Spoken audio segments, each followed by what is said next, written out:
प्रधानमंत्री नरेंद्र मोदी 2 दिवसीय यात्रा पर फ्रांस पहुंच चुके हैं, जहां उनका फ्रांस की प्रधानमंत्री ने हवाई अड्डे पर स्वागत किया। इधर प्रधानमंत्री फ्रांस पहुंचे हैं और राफेल का जिंद फ्रांस में फिर से बाहर निकल आया है। दूसरी तरफ दिल्ली में यमुना का जलस्तर उस खतरे के निशान से ऊपर बह रहा है। दिल्ली जलमग्न है और उधर बेंगलुरु में विपक्षी दलों की बैठक होने जा रही है। इन सारे घटनाक्रम की समीक्षा करने के लिए कल टीवी लैब पर एक परिचर्चा का आयोजन किया गया। इस परिचर्चा को पूरा सुनिए, ध्यान से सुनिए, लाइक और शेयर अवश्य कीजिए। अगर आपने हमारा चैनल सब्सक्राइब नहीं किया तो सब्सक्राइब अवश्य कर लीजिएगा और वीडियो को लाइक और शेयर अवश्य कीजिएगा। तो आइए ये चर्चा सुनते हैं। इस चर्चा के कुछ प्रमुख अंश सावधान।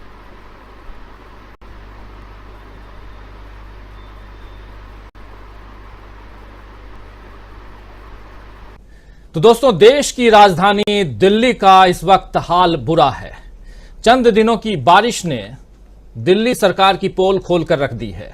पानी लाल किले तक चढ़ाया है और लाल किले तक पानी का चढ़ आना शायद इसमें कुदरत की तरफ से सियासी संकेत भी हैं।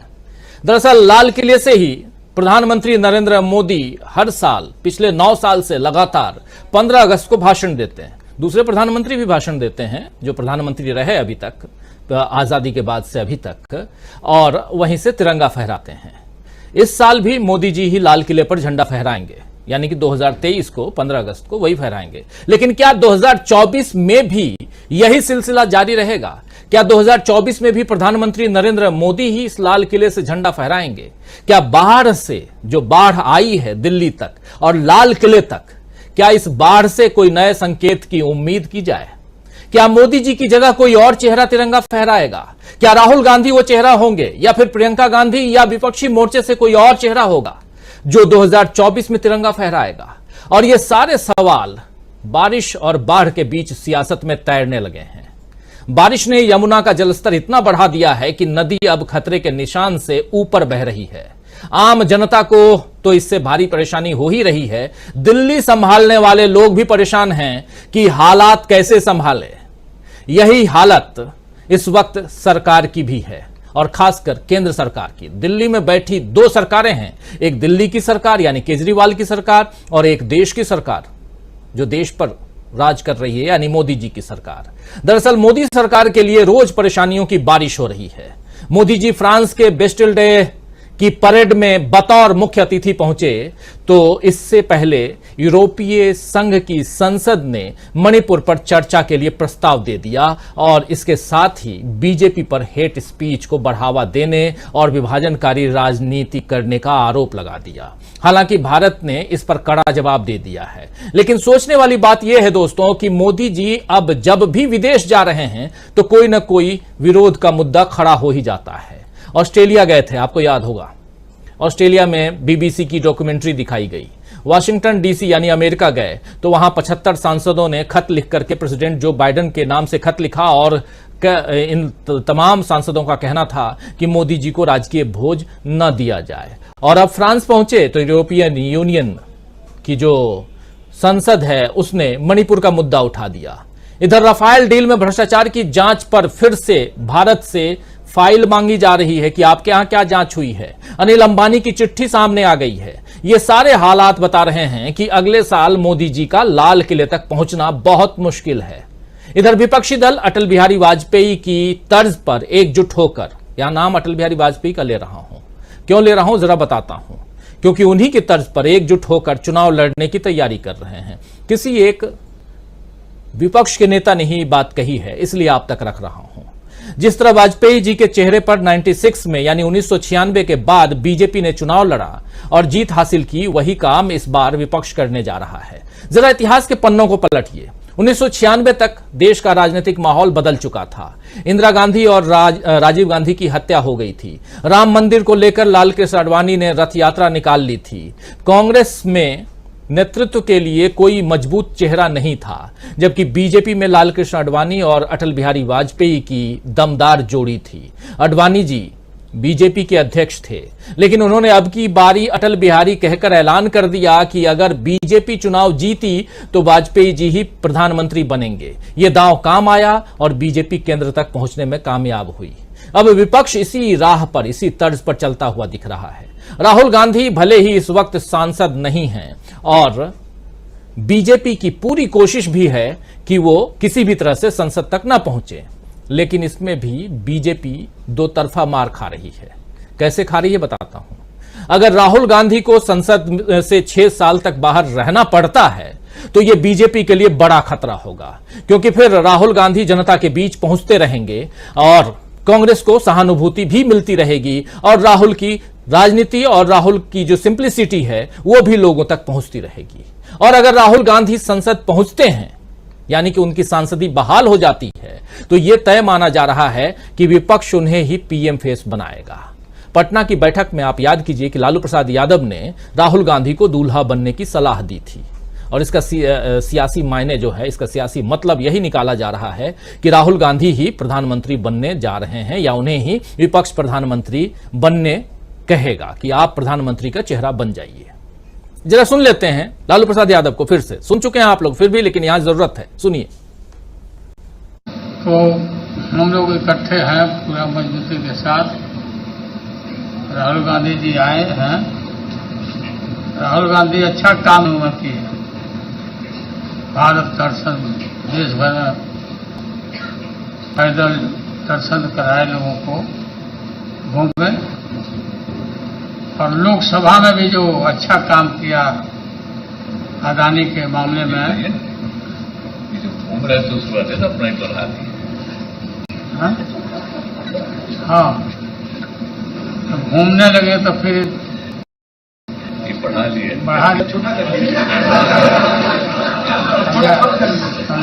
और ज्यादा नीचे मत ले जाइए।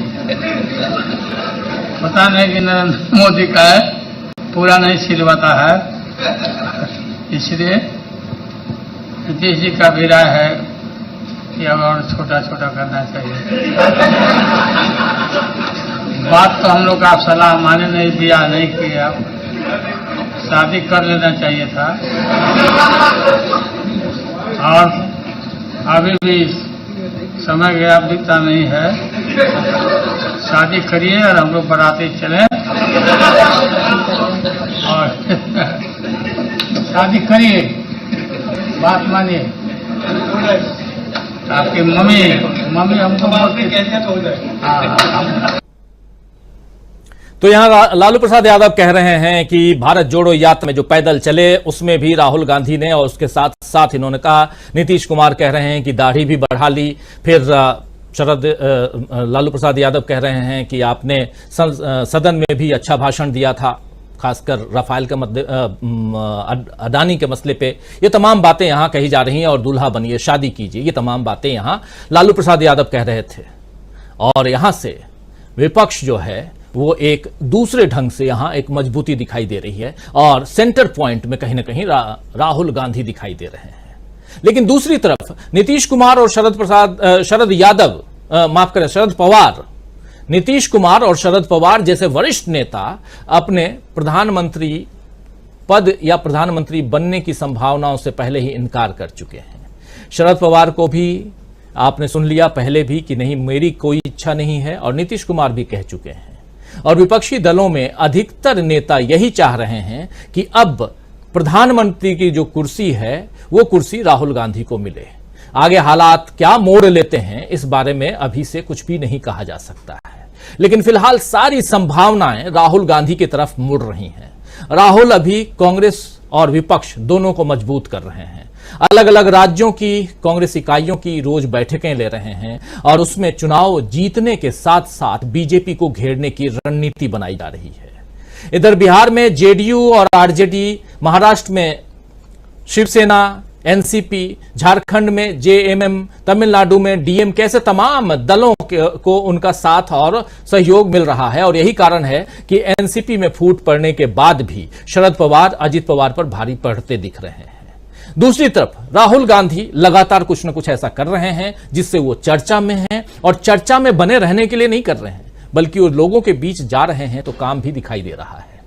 राहुल गांधी को आप लोगों ने देखा होगा ट्रक की सवारी करते हुए। वो पहले हिंदुस्तान में ट्रक ड्राइवर के साथ उन्होंने ट्रक की सवारी की, उसके बाद वो सीधे पहुंच गए अमेरिका, और अमेरिका में भी वाशिंगटन डीसी से न्यूयॉर्क तक ट्रक की सवारी की और वहां के ट्रक और यहां के ट्रक के केबिन का अंतर फर्क उन्होंने बताया। और उसके बाद अब एक नोट आ गया यहां भारत में कि हमारे यहां के ट्रक भी वैसे ही बनाए जाएंगे जैसे अमेरिका में है, एसी युक्त यानी कि एयर कंडीशनड केबिन होगा जहां ट्रक ड्राइवर घंटों चलते हैं। इस बीच एक मसला आया फ्रांस से, जिसकी चर्चा पहले कर चुका हूं और कल भी हम लोगों ने चर्चा की, वो है रफाल का मामला। क्योंकि प्रधानमंत्री नरेंद्र मोदी 2 दिन की यात्रा पर फ्रांस पहुंचे हैं और वहां पहुंचने से पहले मीडिया पार्ट, जो मीडिया हाउस है, उसने कल एक खुलासा किया। उस खुलासा पर हम लोगों ने कल चर्चा की थी। हमारे साथ कल स्पेशल गेस्ट के रूप में परंजय गुहा ठाकुरता थे, उन्होंने भी बहुत सारी बातें बताई, आप लोगों ने सुना कल के प्रोग्राम में।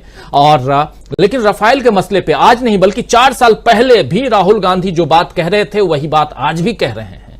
राहुल गांधी ने 4 साल पहले संसद भवन से, सदन से बाहर निकलते हुए, सदन के बाहर जो बातें रखी थी रफाल मसले पे, वो आज भी चर्चा में है और कल से बहुत ज्यादा चर्चा में। आइए जरा सुन लेते हैं 4 साल पहले राहुल गांधी ने रफाल मसले पे कहा क्या था, सुनिए जरा।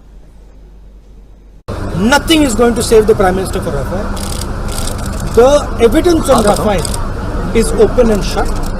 It is pretty clear that the Prime Minister has personally helped Mr. Anil Ambani get 30,000 crores. The Defence Minister spoke for 2.5 hours. I have a simple question. Please tell the country, when Mr. Narendra Modi bypassed the old Rafale deal, did the Air Force, did the Defence Ministry raise an objection? So on the That's my question. I'm expecting a yes/no answer. The Defence Minister is not able to give one. Neither is the Prime Minister.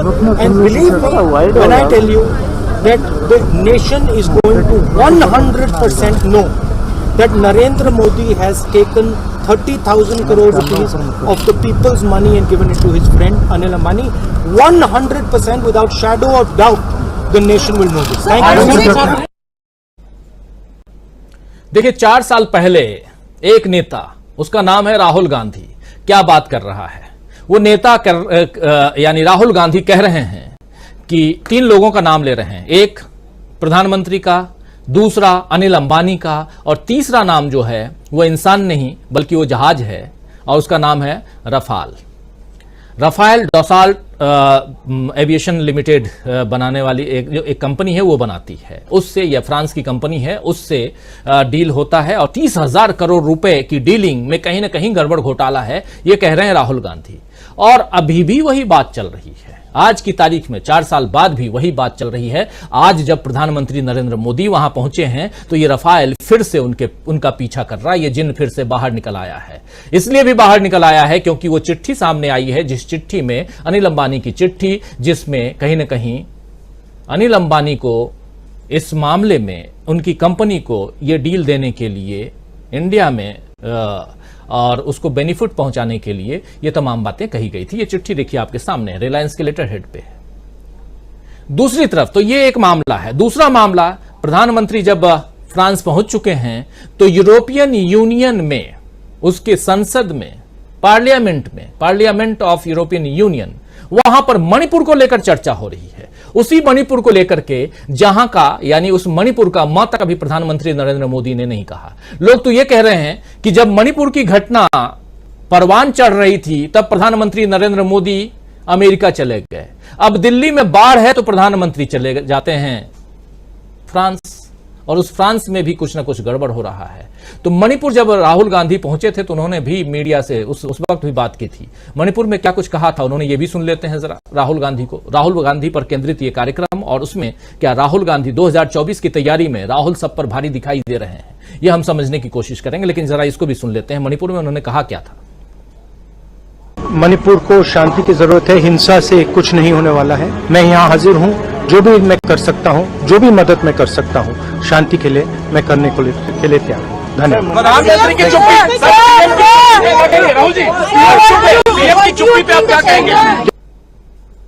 तो शांति के लिए जो भी करना हो मैं करने के लिए तैयार हूं। मणिपुर पहुंचे थे और बहुत सारी बातें, बहुत लोगों से मिल करके आए राहुल गांधी, और वहां जो कुछ चल रहा है उसमें जो एक जो मलहम, और वो भी प्यार का मलहम, मोहब्बत का पैगाम जो पहुंचाने की कोशिश थी, वो पहुंचाने की कोशिश राहुल गांधी ने की थी।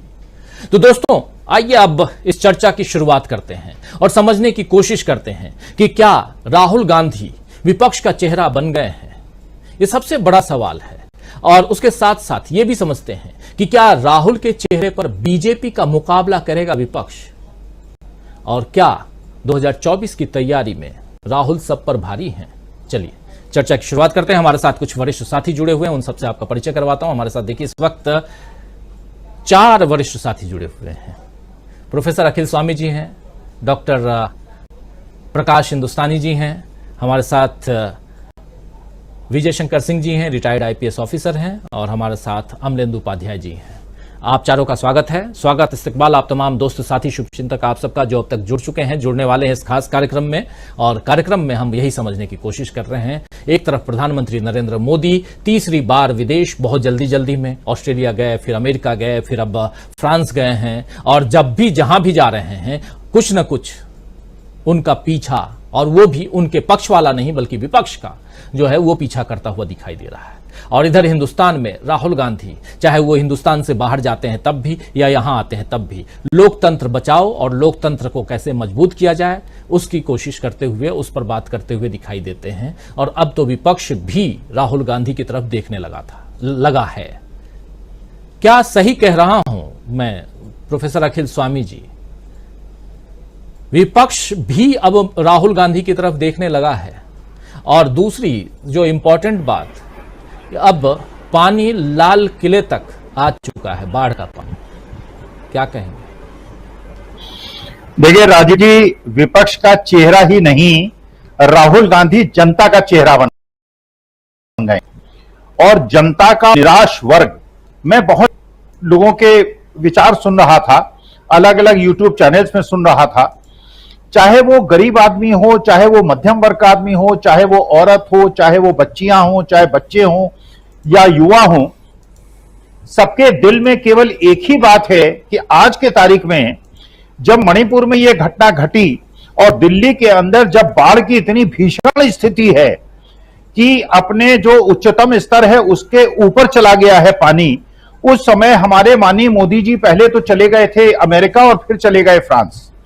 देखिए इस समय जो व्यक्ति लोगों के दिल के करीब है, जो लोगों के जख्मों में मलहम लगा रहा है, आज के तारीख में चाहे वो उत्तर से दक्षिण तक हो, पूरब से पश्चिम तक हो, अगर पूरे देश में जनता को, मैं विपक्षी दल की बात नहीं करता, लेकिन जनता को केवल एक चेहरा दिखाई पड़ रहा है, वो चेहरा है राहुल गांधी का, जो बिल्कुल ठंडक पहुंचा रहा है, शीतलता पहुंचा रहा है, लोगों के दर्द को कम कर रहा है। और जिस प्रकार से आपने कल चर्चा की थी, देखिए ये परतें तो अब खुलेंगी, ये पता चलेगा कि जितने भी एसेट्स खरीदे जा रहे हैं और बड़े बड़े लाख करोड़ों का और 1.5 लाख करोड़ के और 70,000 करोड़ के, इसका मतलब यह है कि क्या चुनाव के लिए पैसों का इंतजाम किया जा रहा है। आप राजीव जी सोचिए, जिस देश के अंदर यह स्थिति है कि किसानों के खेत बाढ़ से डूब गए हैं, लोगों के मकान टूट गए हैं, उत्तराखंड हिमाचल प्रदेश में गांव के गांव बह गए हैं। आपने सुना क्या जोशीमठ के जो स्थिति थी, जोशीमठ के बारे में आपको कोई सूचना मिली क्या? देखिए राजा वो होना चाहिए, आपने शुरुआत की थी, जो प्रस्तावना आपने दी थी कि अगले वर्ष 2024 में जो लाल किले पे झंडा फहराएगा, कौन फहराएगा? देखिए झंडा वही फहराएगा जो देश की जनता का प्रतिनिधित्व करेगा। और जनता का प्रतिनिधित्व करने का मतलब वो 5% लोग नहीं हैं जो कि जिनकी जो आमदनी है पिछले 3 साल के अंदर डबल और ट्रिपल हुई है। ये वो 5% भी लोग नहीं है जो शेयर मार्केट में इन्वेस्टेड हैं और जिनका पैसा दोगुना तिगुना हो गया है। इसमें वो 95% लोग हैं जो आज की तारीख में टमाटर खरीदने के लिए भी तरस गए। और मैं राजीव जी एक आपको सच्ची किस्सा बताता हूं। एक व्यक्ति ने जो मेरी जान पहचान का है, उसने कहा एक नया तरीका उसने इजाद किया है। कह रहा था मैं ट्रेन में चढ़ने गया जनरल कंपार्टमेंट में, और जनरल कंपार्टमेंट में घुस नहीं पाया, भीड़ बहुत ज्यादा थी। उसने बाहर से आवाज लगाई टमाटर 40 रुपए किलो। पूरी की पूरी बोगी बाहर निकल आई और अंदर जाके वो एक सीट पे पूरी तरह से लेट गया और बाकी लोग जो है 40 रुपए किलो का टमाटर ढूंढते रहे। देखिए अदरक की स्थिति है, जीरे की स्थिति है, सब्जी की स्थिति है। आप सोचिए जिस आदमी की 12, 14, 15 हजार की तनख्वाह है, जो किसी प्रकार से 10 घंटे 12 घंटे करके 14-15 हजार रुपए कमा रहा है, अगर उसके घर का इनपुट कॉस्ट 25-30%, 40% बढ़ जाएगा और उसके बच्चे की स्कूल की फीस भी बढ़ जाएगी, उसका जो मेडिकल का खर्चा है वो भी बढ़ जाएगा, उसका जो ट्रांसपोर्टेशन का खर्चा है वो भी बढ़ जाएगा। वो जो 95% देश की जनता है वो ऐसे आदमी को चाहती है जो कि दर्द को बांटे, जो जख्म पे मलहम लगाए, जो कि महंगाई को कम करे, जो कि बिचौली। और आप सोचिए राजीव जी, छोटी सी बात है, टमाटर किसान किस दाम पे बेच रहा है और हम किस दाम पे खरीद रहे हैं। ये बीच का 95% पैसा जा क्यों रहा है? क्योंकि आज की तारीख में जो टमाटर है वो किसानों के पास नहीं है, बड़े बड़े पूंजीपतियों के पास है। पूंजीपतियों की आमदनी बढ़ती जा रही है, वो शेल कंपनीज के माध्यम से अपने पैसे को रोटेट करके अपनी कंपनियों में हिंदुस्तान में एफडीआई दिखा के इन्वेस्ट कर रहे हैं और देश की 95% जनता गरीब से गरीबतर होती चली जा रही है। तो झंडा तो वही राजीव जी फहराएगा जो देश की जनता और देश के 95% लोगों के साथ खड़ा रहेगा। और जिन लोगों ने 5% लोगों ने देश की पूरी संपदा पे इकट्ठा किया है और उस पे अपना कब्जा किया है, उसको वितरित कर गए। बल्कि मैं तो ये कहूंगा 2024 के बाद जिस प्रकार से सरकारी कंपनियों को बेच के निजी हाथों में दिया गया है, जैसे इंदिरा गांधी ने नेशनलाइजेशन किया था, उसी प्रकार का नेशनलाइजेशन करके सारी संपत्ति जनता को सौंप देनी चाहिए और उसमें जनता को नौकरी देनी चाहिए। जी बिल्कुल, जनता नौकरी की तलाश में ऐसे भी है क्योंकि प्रधानमंत्री नरेंद्र मोदी ने 2 करोड़ रोजगार हर साल देने का वादा किया था। 9 साल हो गए, 18 करोड़ रोजगार हो जाना चाहिए था, मिल जाना चाहिए था लोगों को। यहां बेरोजगारी नहीं रहती। हमारे साथ 2 और साथी जुड़ गए हैं। अजय शुक्ला जी हमारे साथ जुड़ गए हैं। अजय शुक्ला जी आपका स्वागत करता हूं। और सुनील शुक्ला जी भी हमारे साथ जुड़ गए हैं। सुनील जी आपका भी स्वागत है। और आप तमाम दोस्त साथी शुभचिंतक जो बाद में जुड़े हैं, आप सबका एक बार फिर से तहे दिल से इस्तकबाल करता हूं, स्वागत करता हूं। अजय शुक्ला जी आपके पास आना चाहता हूं, आपसे समझना चाहता हूं। राहुल गांधी की भूमिका की बात हम कर रहे हैं। दूसरी तरफ प्रधानमंत्री नरेंद्र मोदी तीसरी बार जल्दी में, इधर पिछले दिनों हाल फिलहाल में तीसरी बार विदेश की यात्रा पर हैं। पहले ऑस्ट्रेलिया, वहां बीबीसी की डॉक्यूमेंट्री दिखा दी गई। अमेरिका जाते हैं प्रधानमंत्री नरेंद्र मोदी। 75 सांसद जो हैं वो जो बाइडेन को चिट्ठी लिखते हैं कि किसको राजकीय भोज पे बुला रहे हो, हिंदुस्तान में देखो क्या हालत है और आप उनको राजकीय भोज पे बुला रहे हो। अब पहुंचते हैं फ्रांस, तो उससे पहले एक नया खुलासा हो जाता है राफेल पे और यूरोपियन यूनियन के संसद में, पार्लियामेंट में मणिपुर पर चर्चा होने लगती है। तो ये विश्व गुरु जो प्रधानमंत्री नरेंद्र मोदी जिनको बनाना है, उनके जो समर्थक हैं वो बनाना चाहते हैं, विश्व गुरु बनने से पहले ही कहीं ना कहीं एक झटका लगता हुआ दिखाई दे रहा है प्रधानमंत्री नरेंद्र मोदी को। दूसरी तरफ राहुल गांधी को बड़ा झटका दिया गया। झटका ये कि 2 साल की सजा हो गई, उनकी सांसदी चली गई, उनका बंगला छीन लिया गया, बेघर हो गए। और उसके बाद भी राहुल गांधी कभी ट्रक में बैठते हैं, कभी बस में बैठते हैं, कभी स्कूटी में बैठते हैं, कभी खेत में जाकर धान बोने लगते हैं, रोपने लगते हैं। और उसके अलावा इतना ही नहीं, लालू प्रसाद जैसे कद्दावर नेता कहते हैं कि अब दुल्हा बन जाओ। तो दुल्हा बन जाओ कहते हैं तो कई लोग बोलते हैं कि दुल्हा इसलिए बोल रहे हैं क्योंकि विपक्ष चाहता है कि राहुल गांधी प्रधानमंत्री का चेहरा रहें। तो आपसे समझना चाहता हूं। और इतना ही नहीं, मणिपुर चले जाते हैं, जिस मणिपुर का मौ तक नहीं बोलते प्रधानमंत्री नरेंद्र मोदी, मणिपुर भी चले जाते हैं। दिल्ली में बाढ़ आई है, प्रधानमंत्री वहां चले गए, ये भी लोग कह रहे हैं। तो एक तुलना होने लगी है और ये तुलना हम और आप ही नहीं कर रहे हैं, बल्कि ये तुलना अब अमित शाह भी कर रहे हैं। वो जाते हैं, लोगों से पूछते हैं कि आपको कैसा, कौन प्रधानमंत्री चाहिए, राहुल गांधी चाहिए या प्रधानमंत्री नरेंद्र मोदी जो अभी हैं वो चाहिए। इतनी बातें हो रही हैं, इन सब के बीच राहुल गांधी को आप कहां देख रहे हैं? और क्या सचमुच विपक्ष की बात अगर आती है तो राहुल विपक्ष के नेता के रूप में आपको दिखाई देते हैं? यदि बात करें राजीव जी, तो सबसे बड़ी बात कि यदि राहुल गांधी विपक्ष के नेता के तौर पे नहीं है तो और है कौन? सबसे बड़ा सवाल है। क्योंकि और कोई ऐसा नहीं है जो समग्र विषय उठा रहा हो, जो देश से जुड़े हुए हर मुद्दे को, हर सवाल पर जो है बात कर रहा हो। वो सरकार को के ऊपर यदि आक्षेप लगाता है तो प्लानिंग भी देता है कि कैसे उसका समाधान होगा। वो न्याय योजना भी बताता है। वो वह व्यक्ति है जो बताता है कि कैसे किस गरीब को किस तरीके से कैसे समृद्ध किया जाएगा। यदि वो ट्रक में यात्रा करता है और भारत के ट्रकर्स की और अमेरिका के ट्रकर की तुलना करता है भारत की सरकार मजबूर होती है कहने के लिए कि नहीं, ट्रक में ड्राइवर का केबिन एसी बनाया जाए। तो ये सारी चीजें इस बात से, वो जब मणिपुर जाते हैं तो मणिपुर में जाते हैं और सारे मुद्दे उठाते हैं तो सरकार घबरा जाती है और तुरंत वहां के मुख्यमंत्री समेत सबको बुला के और तमाम डायरेक्शंस दिए जाते हैं।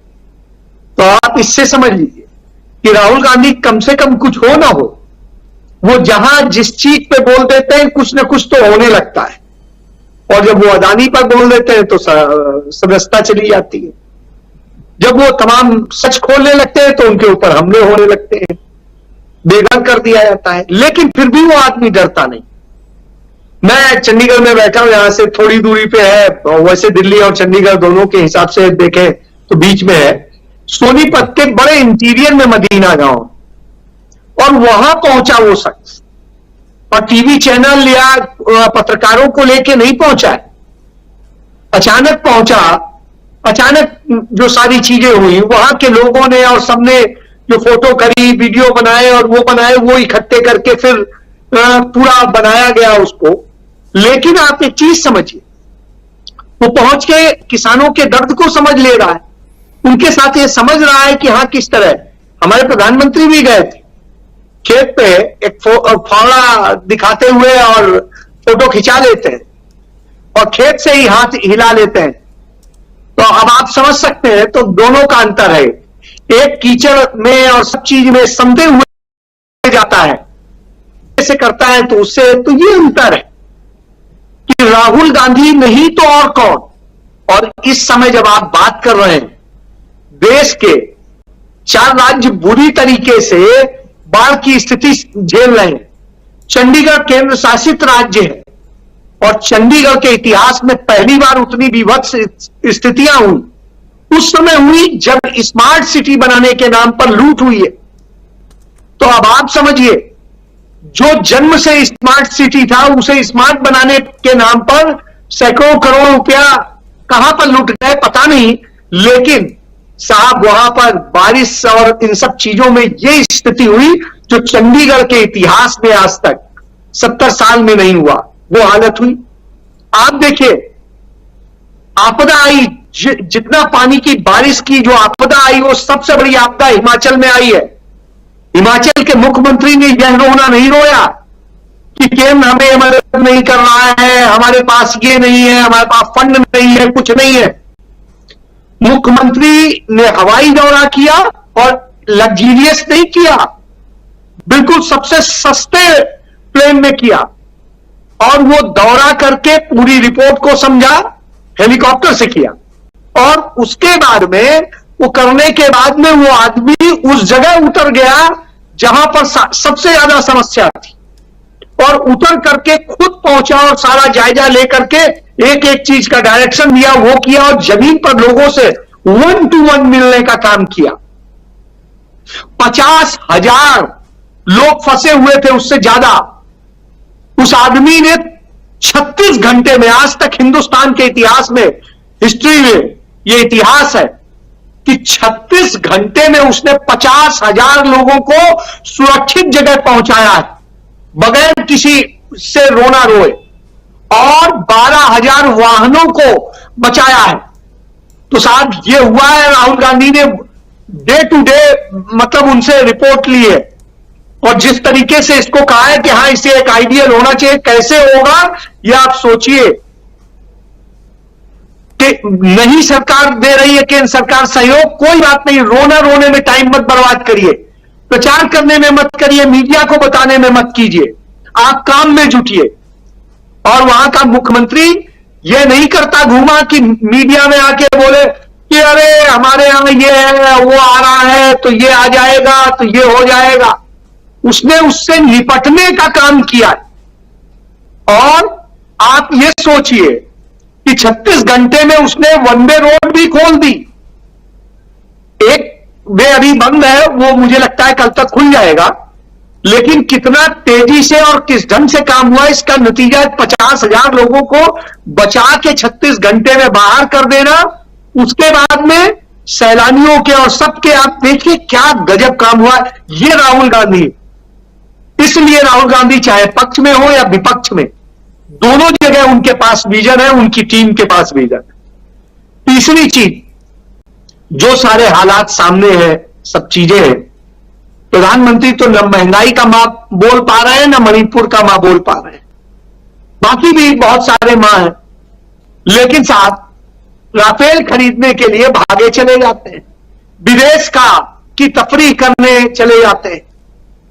तो साहब विदेश के ऐश कराइए, ये कराइए, वो कराइए, मेहमान बनके और मेहमान नवाजी करवाए आइए, लेकिन देश के लोग जिस हालत में हैं, जो चीजें हैं, अब देश की राजधानी का आपने चूंकि जिक्र किया तो इसलिए करूंगा, वहां पर बाढ़ वैसे नहीं आई है, जो यमुना का पानी है या दूसरा जो पानी आ रहा है उस पानी के कारण आई है, और वो चंद वक्त में खुद ही अपने आप खत्म हो जाएगी। उसके पीछे वजह है कि वो इसलिए क्योंकि पानी एकदम से पूरा आया है, तो सारे पहाड़ों से, चाहे उत्तराखंड से हो, चाहे यूपी से हो, चाहे जिसके हो, सॉरी इधर से हो, तो सब तरफ से पानी आया है, यूपी का भी कुछ हिस्से का पानी आया है, तो वो पानी है एकदम से, लेकिन वो जितनी आया है तेजी से वैसे ही खत्म होगा। हाँ, उससे कुछ समस्याएं उसके बाद पैदा होगी, लेकिन आप मुझे एक तस्वीर दिखा दीजिए कि दिल्ली के मुख्यमंत्री बगल में, जहां उनके घर से 200 मीटर दूर तक पानी पहुंचा है,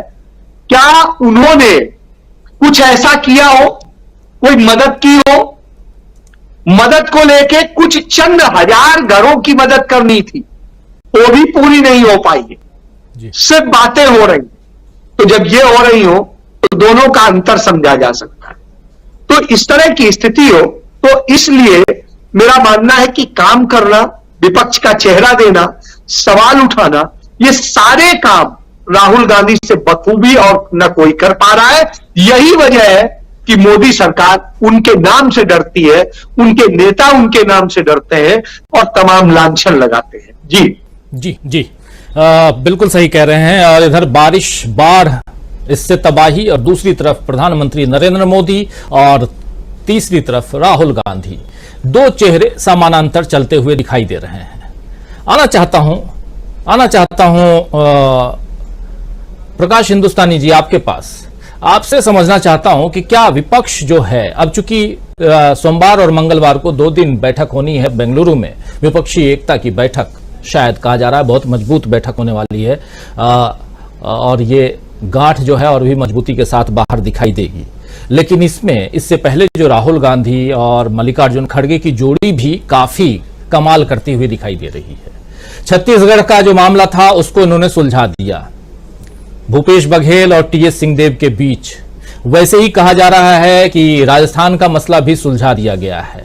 आज बैठक चल रही थी उत्तराखंड की, उत्तराखंड में भी अब भारत जोड़ो यात्रा का एक्सटेंशन शुरू होने वाला है, यह आज बताया जा रहा था। तो और कल बैठक थी महाराष्ट्र को लेकर के। ये हम लगातार देख रहे हैं कि और जिन राज्यों में अभी विधानसभा चुनाव नहीं है, वहां लोकसभा चुनाव की तैयारी चल रही है। यानी कहीं ना कहीं कांग्रेस राहुल गांधी की लीडरशिप में बहुत मजबूती से काम करती हुई दिखाई दे रही है। और इसलिए कह रहे हैं हम, क्योंकि ये बात तो उनके ही नेता आकर मीडिया को बता रहे हैं। मीडिया को जब बाइट देते हैं तो वो कह रहे हैं कि हाँ, हम लोकसभा की तैयारी कर रहे हैं। जरा आपसे समझें, क्योंकि चूंकि आप बैठे हुए हैं इंदौर में और मध्य प्रदेश में भी चुनाव है, और उधर कर्नाटक के रिजल्ट का जो इफेक्ट है वो मध्य प्रदेश में दिखाई देगा, अब भी कह रहे हैं और कई वहां के विश्लेषक कह रहे हैं मध्य प्रदेश के। और इतना क्रम है भी जिसमें छत्तीसगढ़ का जिक्र कर रहा था मैं कल, तो छत्तीसगढ़ के प्रदेश अध्यक्ष को भी कांग्रेस ने बदल दिया है, बीजेपी ने भी अपने प्रभारियों को बदला है। जरा आप बताइए कि क्या ऐसे में राहुल गांधी को विपक्ष के नेता के रूप में आप उभरते हुए देख रहे हैं, या स्वीकार करते हुए लोगों को, विपक्षी दलों को देख रहे हैं? राहुल गांधी को आप कहां पा रहे हैं, और उसमें इस पार्टी की यानी कांग्रेस की तैयारियों को आप कहां देख रहे हैं? क्योंकि मध्य प्रदेश बहुत एक अलग तरह का रिजल्ट की उम्मीद कर रहे हैं, जो विश्लेषक हैं वो लोग कर रहे हैं। तो उस आधार पर भी आपसे समझना चाहूंगा कि क्या कुछ आप देखते हैं। राजीव जी, कांग्रेस की लोकप्रियता लगातार बढ़ रही है, ये तो इसमें कोई दो मत नहीं है। और कांग्रेस की स्वीकार्यता उन पार्टियों के सामने भी हुए, वे भी मानने लगे कि कांग्रेस के नेतृत्व में ही हम आगे काम करेंगे। जो चुनाव की तैयारी कर रहे हैं, जो भी पार्टियां बीजेपी की सरकार को हराना चाहती हैं, नरेंद्र मोदी को हटाना चाहती हैं, उन सब की निगाह में एक ही पार्टी और एक ही नेता है। जिस तरह लालू प्रसाद यादव ने राहुल गांधी को दूल्हा बनने की बात कही, वो भले ही उन्होंने प्रहसन के तौर पर कही हो, लेकिन राहुल गांधी के दूल्हा बनने यानी पार्टियों की विपक्ष की सभी पार्टियों के नेतृत्व की बात करें तो वो सब लोग स्वीकार कर रहे हैं। लोगों को पता है कि राहुल गांधी का नेतृत्व उनके लिए फायदेमंद होगा और इसीलिए राहुल गांधी के पीछे व्यक्तिगत रूप से न केवल भारतीय जनता पार्टी बल्कि उनका आईटी सेल भी अभी भी पड़ा हुआ है। कानूनी पचड़े फैलाने की कोशिश की जा रही है। एक दूसरे मोदी फिर कोर्ट में जा रहे हैं कि राहुल गांधी के खिलाफ मामला खत्म न किया जाए, उन्हें राहत न दी जाए। हिंदुस्तान के इतिहास में एकमात्र प्रसंग ऐसा है जहां केरल के सांसद को कर्नाटक में दिए गए भाषण पर गुजरात की कोर्ट ने सजा दी है और सजा भी अधिकतम दी गई है। उस अधिकतम सजा से कोई कटौती नहीं की गई है। उस पर गुजरात हाई कोर्ट ने भी कोई सुनवाई नहीं की गई है। मतलब स्पष्ट है कि गुजरात में जिस तरह से योजना चल रही, राहुल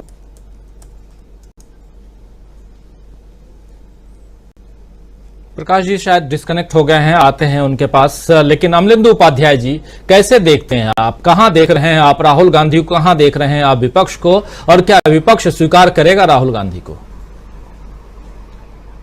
राजीव, मुझे लगता है कि अब क्या लगाने की आवश्यकता है नहीं, स्वीकारता राहुल गांधी की हो चुकी है। तो राहुल, जब लालू प्रसाद यादव ने कहा कि आप दूल्हा बन जाइए, तो वो सिर्फ दूल्हा बनने की बात नहीं थी, वो बाकायदा विपक्ष का नेतृत्व करने का एक तरीके से आह्वान था। और लालू यादव ने जब कोई बात कही तो जाहिर सी बात है कि लालू यादव की हर बात पॉलिटिकल होती है, वो चाहे व्यक्तिगत ही वाली क्यों ना की जाए। और चूंकि पॉलिटिकल कार्यक्रम में वो बात कही तो उसके राजनीतिक अर्थ निश्चित तौर पे हैं। दूसरी बात यह है कि जिस तरीके से इस समय परिस्थितियां बन रही हैं और जिस तरीके से केंद्र सरकार के हमले हो रहे हैं क्षेत्रीय दलों के ऊपर, उसमें जाहिर सी बात है कि क्षेत्रीय दलों के सामने सबसे बड़ी चुनौती जो है स्वयं को बचाने की इस समय है। और ऐसे में उनको बचा कौन सकता है या वो बच कैसे सकते हैं, तो वो तभी बच सकते हैं कि जब लड़ाई के मोर्चे पर राहुल गांधी मौजूद हो। और राहुल गांधी इस लड़ाई के मोर्चे पर आगे मौजूद है। राहुल गांधी लड़ाई का नेतृत्व करने के लिए भी तैयार है बिना कहे हुए। तो मुझे लगता है कि वे औपचारिक जो प्रस्ताव है वो सिर्फ पास होना बाकी है कि राहुल गांधी जो है इस मोर्चे का एक तरीके से नेतृत्व करेंगे।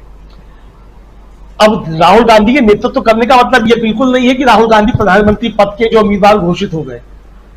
अभी प्रधानमंत्री बनने की कोई बात ही नहीं। अभी तो इस सरकार के खिलाफ एक मजबूत मोर्चा बनने, उस मोर्चे के नेतृत्व का सवाल है कि उस मोर्चे का नेतृत्व कौन करेगा और चुनाव तक जो है उसको कौन लीड करेगा। तो जाहिर सी बात है कि जो चुनाव को लीड करेगा, चुनाव के बाद परिस्थितियां जो हैं और कमान जो है वो उसी के हाथ में होगी जो इस लड़ाई का नेतृत्व करेगा। वो फिर बाद में तय होगा कौन प्रधानमंत्री बनता है, कौन प्रधानमंत्री नहीं बनता, किस तरीके से बनता है, क्या समीकरण बनती है, वो सब चीजें मुझे लगता है ये बात की होंगी। कोई इससे पहले शायद तय होगा भी नहीं कि कौन प्रधानमंत्री बनेगा। लेकिन नेतृत्व तो राहुल गांधी करेंगे, मुझे लगता है इसमें कोई अब दो राय नहीं रह गई है। और राहुल गांधी भी जो है मंच से स्वीकार कर चुके हैं, मुझे लगता है कि तैयार है इसलिए पूरी तरीके से कि उन्हें प्रधानमंत्री नरेंद्र मोदी के सामने और भारतीय जनता पार्टी के सामने एक मजबूत विपक्ष जो है वो खड़ा करना है और एक मजबूत नेतृत्व है वो देना है। भारत जोड़ो यात्रा के बाद राहुल गांधी एक जननायक की छवि निश्चित तौर पर उभरी है। और जिस तरीके से राहुल गांधी ने सदन के अंदर खड़े होकर के आजादी के मसले पर भाषण दिया और जिसको लालू प्रसाद यादव ने भी उसकी बहुत तारीफ की उस बैठक में, तो उसके बाद फिर ये मील का पत्थर राजीव जी हो गया कि राहुल गांधी हर मोर्चे पर इस सरकार को कड़ी चुनौती देने के लिए तैयार है और विचार के मसले पे और क्या मुद्दे होंगे उन पे उनकी राय एकदम स्पष्ट है। और उन मुद्दों से वो डिगे नहीं है, उन मुद्दों से वो हटे नहीं, उन मुद्दों पे लगातार बात वो कर रहे हैं। अब आप देखिए कि कर्नाटक चुनाव जीतने के बाद भी जिस तरीके से कांग्रेस की सोशल मीडिया टीम जो है वो राहुल गांधी के जो वीडियोस पुराने जारी करती है या नए भी जारी करती है, तो उसमें वो 20,000 करोड़ रुपया क्या है उसका सवाल निश्चित तौर पर होता है। यानी कि अडानी का मुद्दा कहीं गया नहीं है, अडानी का मुद्दा इस समय कायम है। तो अडानी के मुद्दे पर बातचीत हो रही है। राष्ट्रीय सुरक्षा के मसले पे भी सरकार को घेरने के तमाम सवाल किए जा रहे हैं। राहुल गांधी उन सब सवालों को लगातार कर रहे हैं। रोजगार के मोर्चों को लेकर के जो इस सरकार की नीतियां हैं उन पर राहुल गांधी लगातार हमला कर रहे हैं और महंगाई को लेकर के भी राहुल गांधी लगातार हमला कर रहे हैं। यानी ये सरकार जिन जिन मोर्चों पर घिर सकती है और जनता के बीच जो सवाल मौजूद है, जनता के बीच जो सवाल जो है उठ रहे हैं, उनको राहुल गांधी उठा रहे हैं, उस सरकार के ऊपर सवाल दाग रहे हैं। तो इससे ये सरकार जो है मुझे लगता है कि वो निश्चित तौर पर डगमाती है और विपक्ष के सामने भी एक जो तस्वीर स्पष्ट रूप से सामने आती है कि किन मोर्चों पर जो है राहुल गांधी नेतृत्व करने के लिए तैयार है। जो विपक्षी दल किसी भी कमजोरी की वजह से कह लीजिए, चाहे वो केंद्र का दबाव कह लीजिए, चाहे सीबीआई का दबाव कह लीजिए, चाहे अपनी कुछ राजनीतिक कलेबाजी कुछ कह लीजिए, जो जनता के मुद्दे उठाने से अब तक करते थे या नहीं उठाते, उनमें भी एक जो साहस आया है कि वो जनता के मुद्दों पर बातें अब करें। तो राहुल गांधी जो सरकार को भी विवश नहीं कर रहे हैं कि जनता की बात सुने, इस विपक्ष को भी मजबूत कर रहे हैं कि आपको भी जनता के मुद्दों की बातें करनी होंगी। तो एक चीज तो आदमी मुझे लगता है कि बिल्कुल साफ है कि राहुल गांधी अब नेतृत्व करने को तैयार है और विपक्ष भी इस बात को तैयार है कि राहुल गांधी इसकी कमान संभाले। जो बेंगलुरु की बैठक होगी राजीव जी, उसमें निश्चित तौर पर कई चीजें सामने खुल करके आ जाएंगी और लाइन ऑफ एक्शन जो है मुझे लगता है वो भी तय हो जाएगा। तो इसलिए मुझे लगता है कि 17-18 को जो वहां से बेंगलुरु से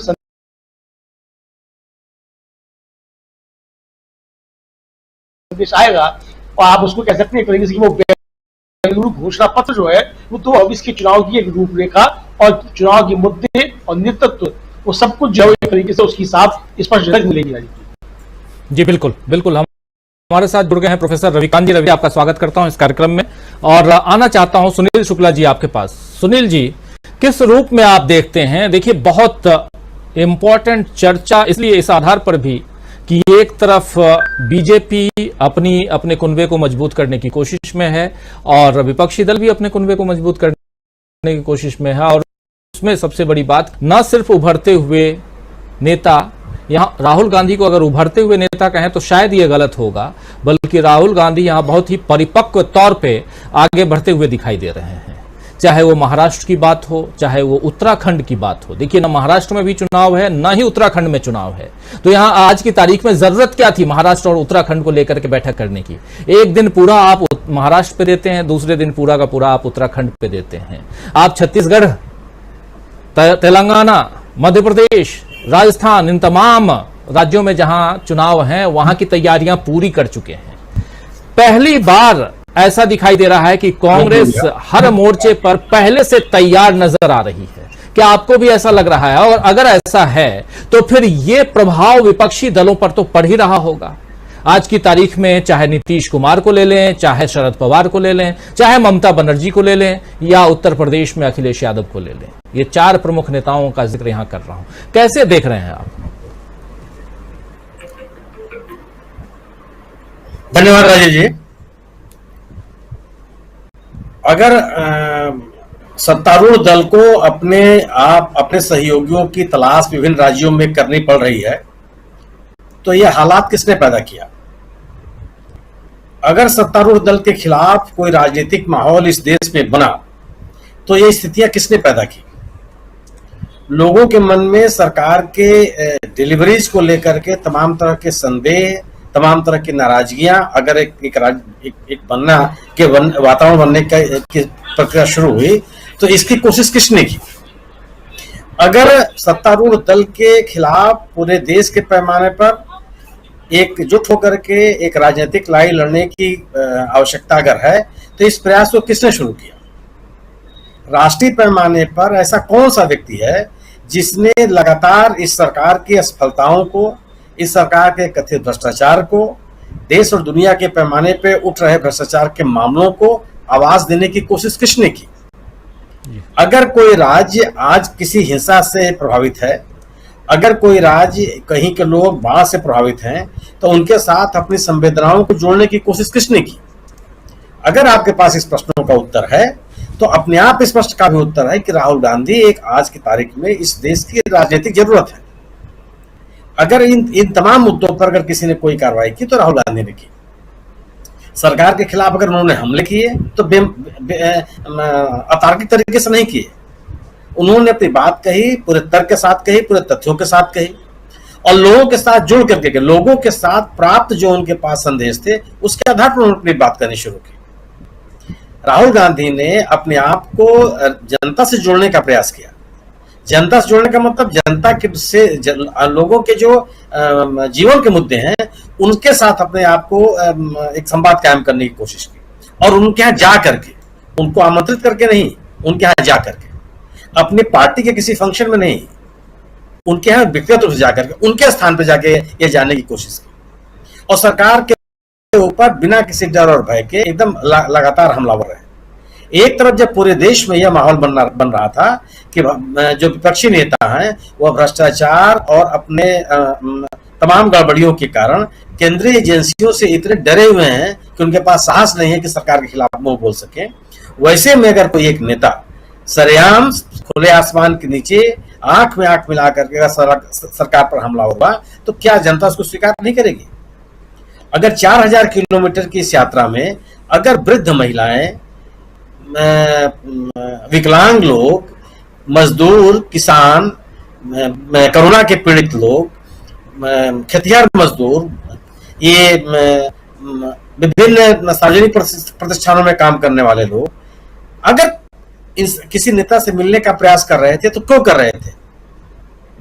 निश्चित रूप से कोई ना कोई उनको उम्मीद रही हो कि इस व्यक्ति के पास वो सपना है कि उन जिससे वो अगर प्रभावित हैं तो उन सपनों को वह एक साकार रूप दे सकता है।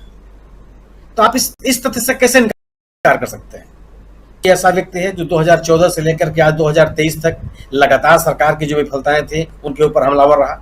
ये किसी का अपना मत, ये किसी भी राज्य में कभी कोई आलोचना करता था, 2 दिन के बाद में किसी बात के लिए तारीफ करने लगता था। सरकार काम करने के लिए होती है, इसमें कोई बहस नहीं है। और अगर सरकार काम नहीं कर रही है तो विपक्ष से आप क्या उम्मीद करते हैं? अगर विपक्ष अपनी भूमिका में नहीं खड़ा है तो लोगों के मन में नाराजगी होना स्वाभाविक है। अगर खड़ा है तो उसके साथ खड़े होंगे। गांधी ने ही काम किया। एक विपक्ष के नेता के रूप में, इस देश के सबसे प्राचीन पार्टी के नेता के रूप में उनकी जिम्मेदारी थी, और सरकार उनकी गतिविधियों से बौखलाई हुई है, इसका तथ्य सामने है। अगर एक अदालती आदेश हुआ और उस अदालती आदेश के बाद कोई प्रक्रिया पूरी की, सवाल एक सामान्य सा नियम है कि जो व्यक्ति आखिर लोकसभा के गठन की अधिसूचना जारी कौन करता है? क्या लोकसभा की अधिसूचना जारी करने वाले व्यक्ति से पूछे बगैर, उसकी सहमति के बगैर क्या किसी की सदस्यता को समाप्त कर सकते हैं? जो अपॉइंटिंग, सामान्य सा नियम है कि जो अपॉइंटिंग अथॉरिटी है उससे बिना सहमति लिए आप उस व्यक्ति के खिलाफ कोई कार्रवाई नहीं कर सकते। आपने तो न तो निर्वाचन आयोग से पूछा, न राष्ट्रपति से पूछा, लोकसभा सचिवालय ने एक आदेश जारी कर दिया। और तुर्रा यह है कि सरकार ने जो किया सो किया।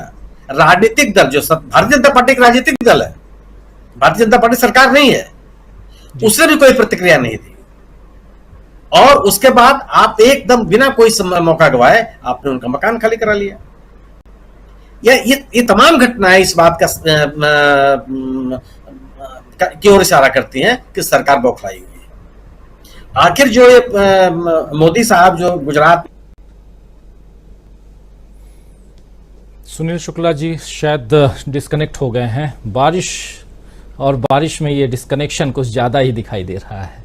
खैर, जल्दी आते हैं तो उनके पास फिर से चलेंगे। आना चाहता हूं प्रोफेसर रविकांत जी आपके पास। रविकांत जी, सीधा सवाल, क्या विपक्ष के नेता के रूप में, चेहरा के रूप में आप राहुल गांधी को देख रहे हैं? क्या ऐसा हम अभी 17-18 तारीख को देखने वाले हैं?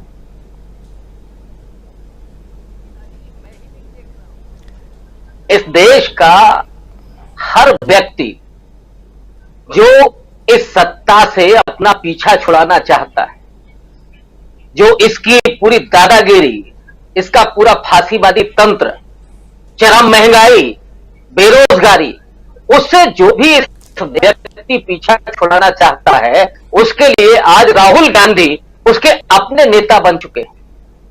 और इसीलिए मैं पिछले दिनों बराबर इस बात को कहता रहा हूं कि राहुल गांधी ने पिछले 1 वर्ष में जनता के लोगों के दिलों में इतनी जगह बना ली है कि अब वो जननायक बनकर के उभर आए हैं। सबसे अच्छी बात यह है कि गांधी बेहद विनम्र और बेहद सरल सहज आज भी बने हुए हैं, वरना जैसे ही व्यक्ति की लोकप्रियता बढ़ती है वो हवा में उड़ने लगता है। इवन अपने आसपास किसी दूसरे को भी नहीं खींचने देता है। हम लोग देख ही रहे हैं इस देश में जो हो रहा है। लेकिन राहुल गांधी बेहद लोकतांत्रिक और बेहद मिलनसार और यहां तक कि सबको जोड़ करके चलने वाले एक नेता के रूप में उभर रहे हैं।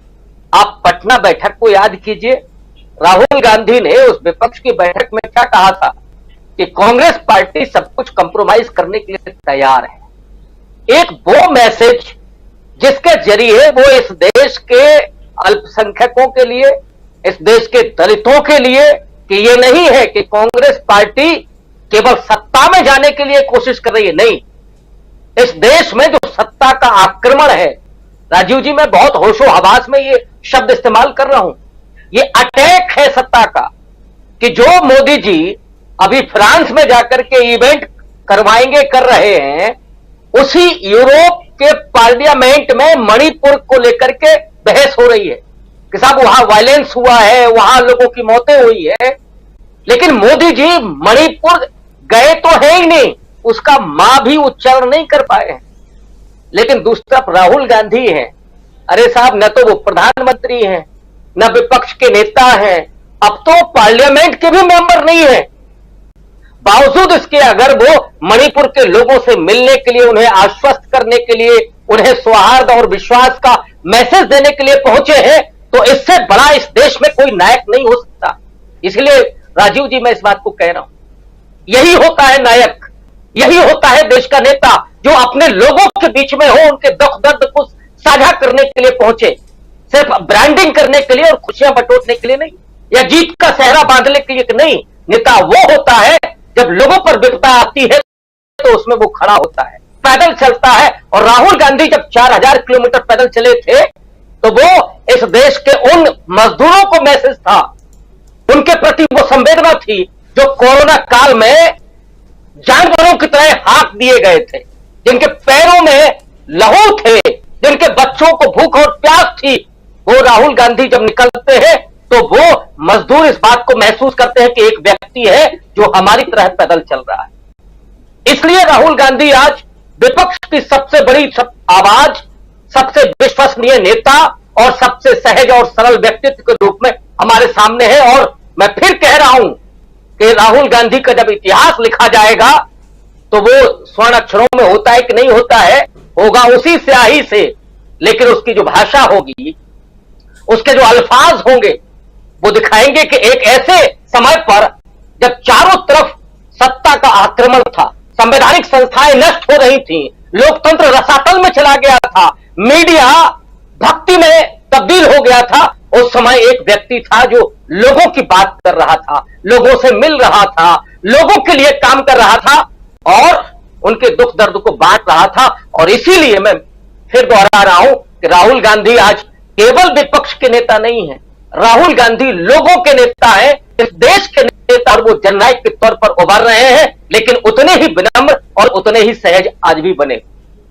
जी, विनम्रता है, सहजता है, राहुल गांधी की ये एक अलग पहचान है। हमारे साथ तमाम आप साथी जुड़े हुए हैं। सुनील शुक्ला जी डिस्कनेक्ट हो गए थे बीच में, दोबारा आता हूं सुनील जी आपके पास, लेकिन एक कमेंट लेना चाहता हूं विजय शंकर जी आपसे।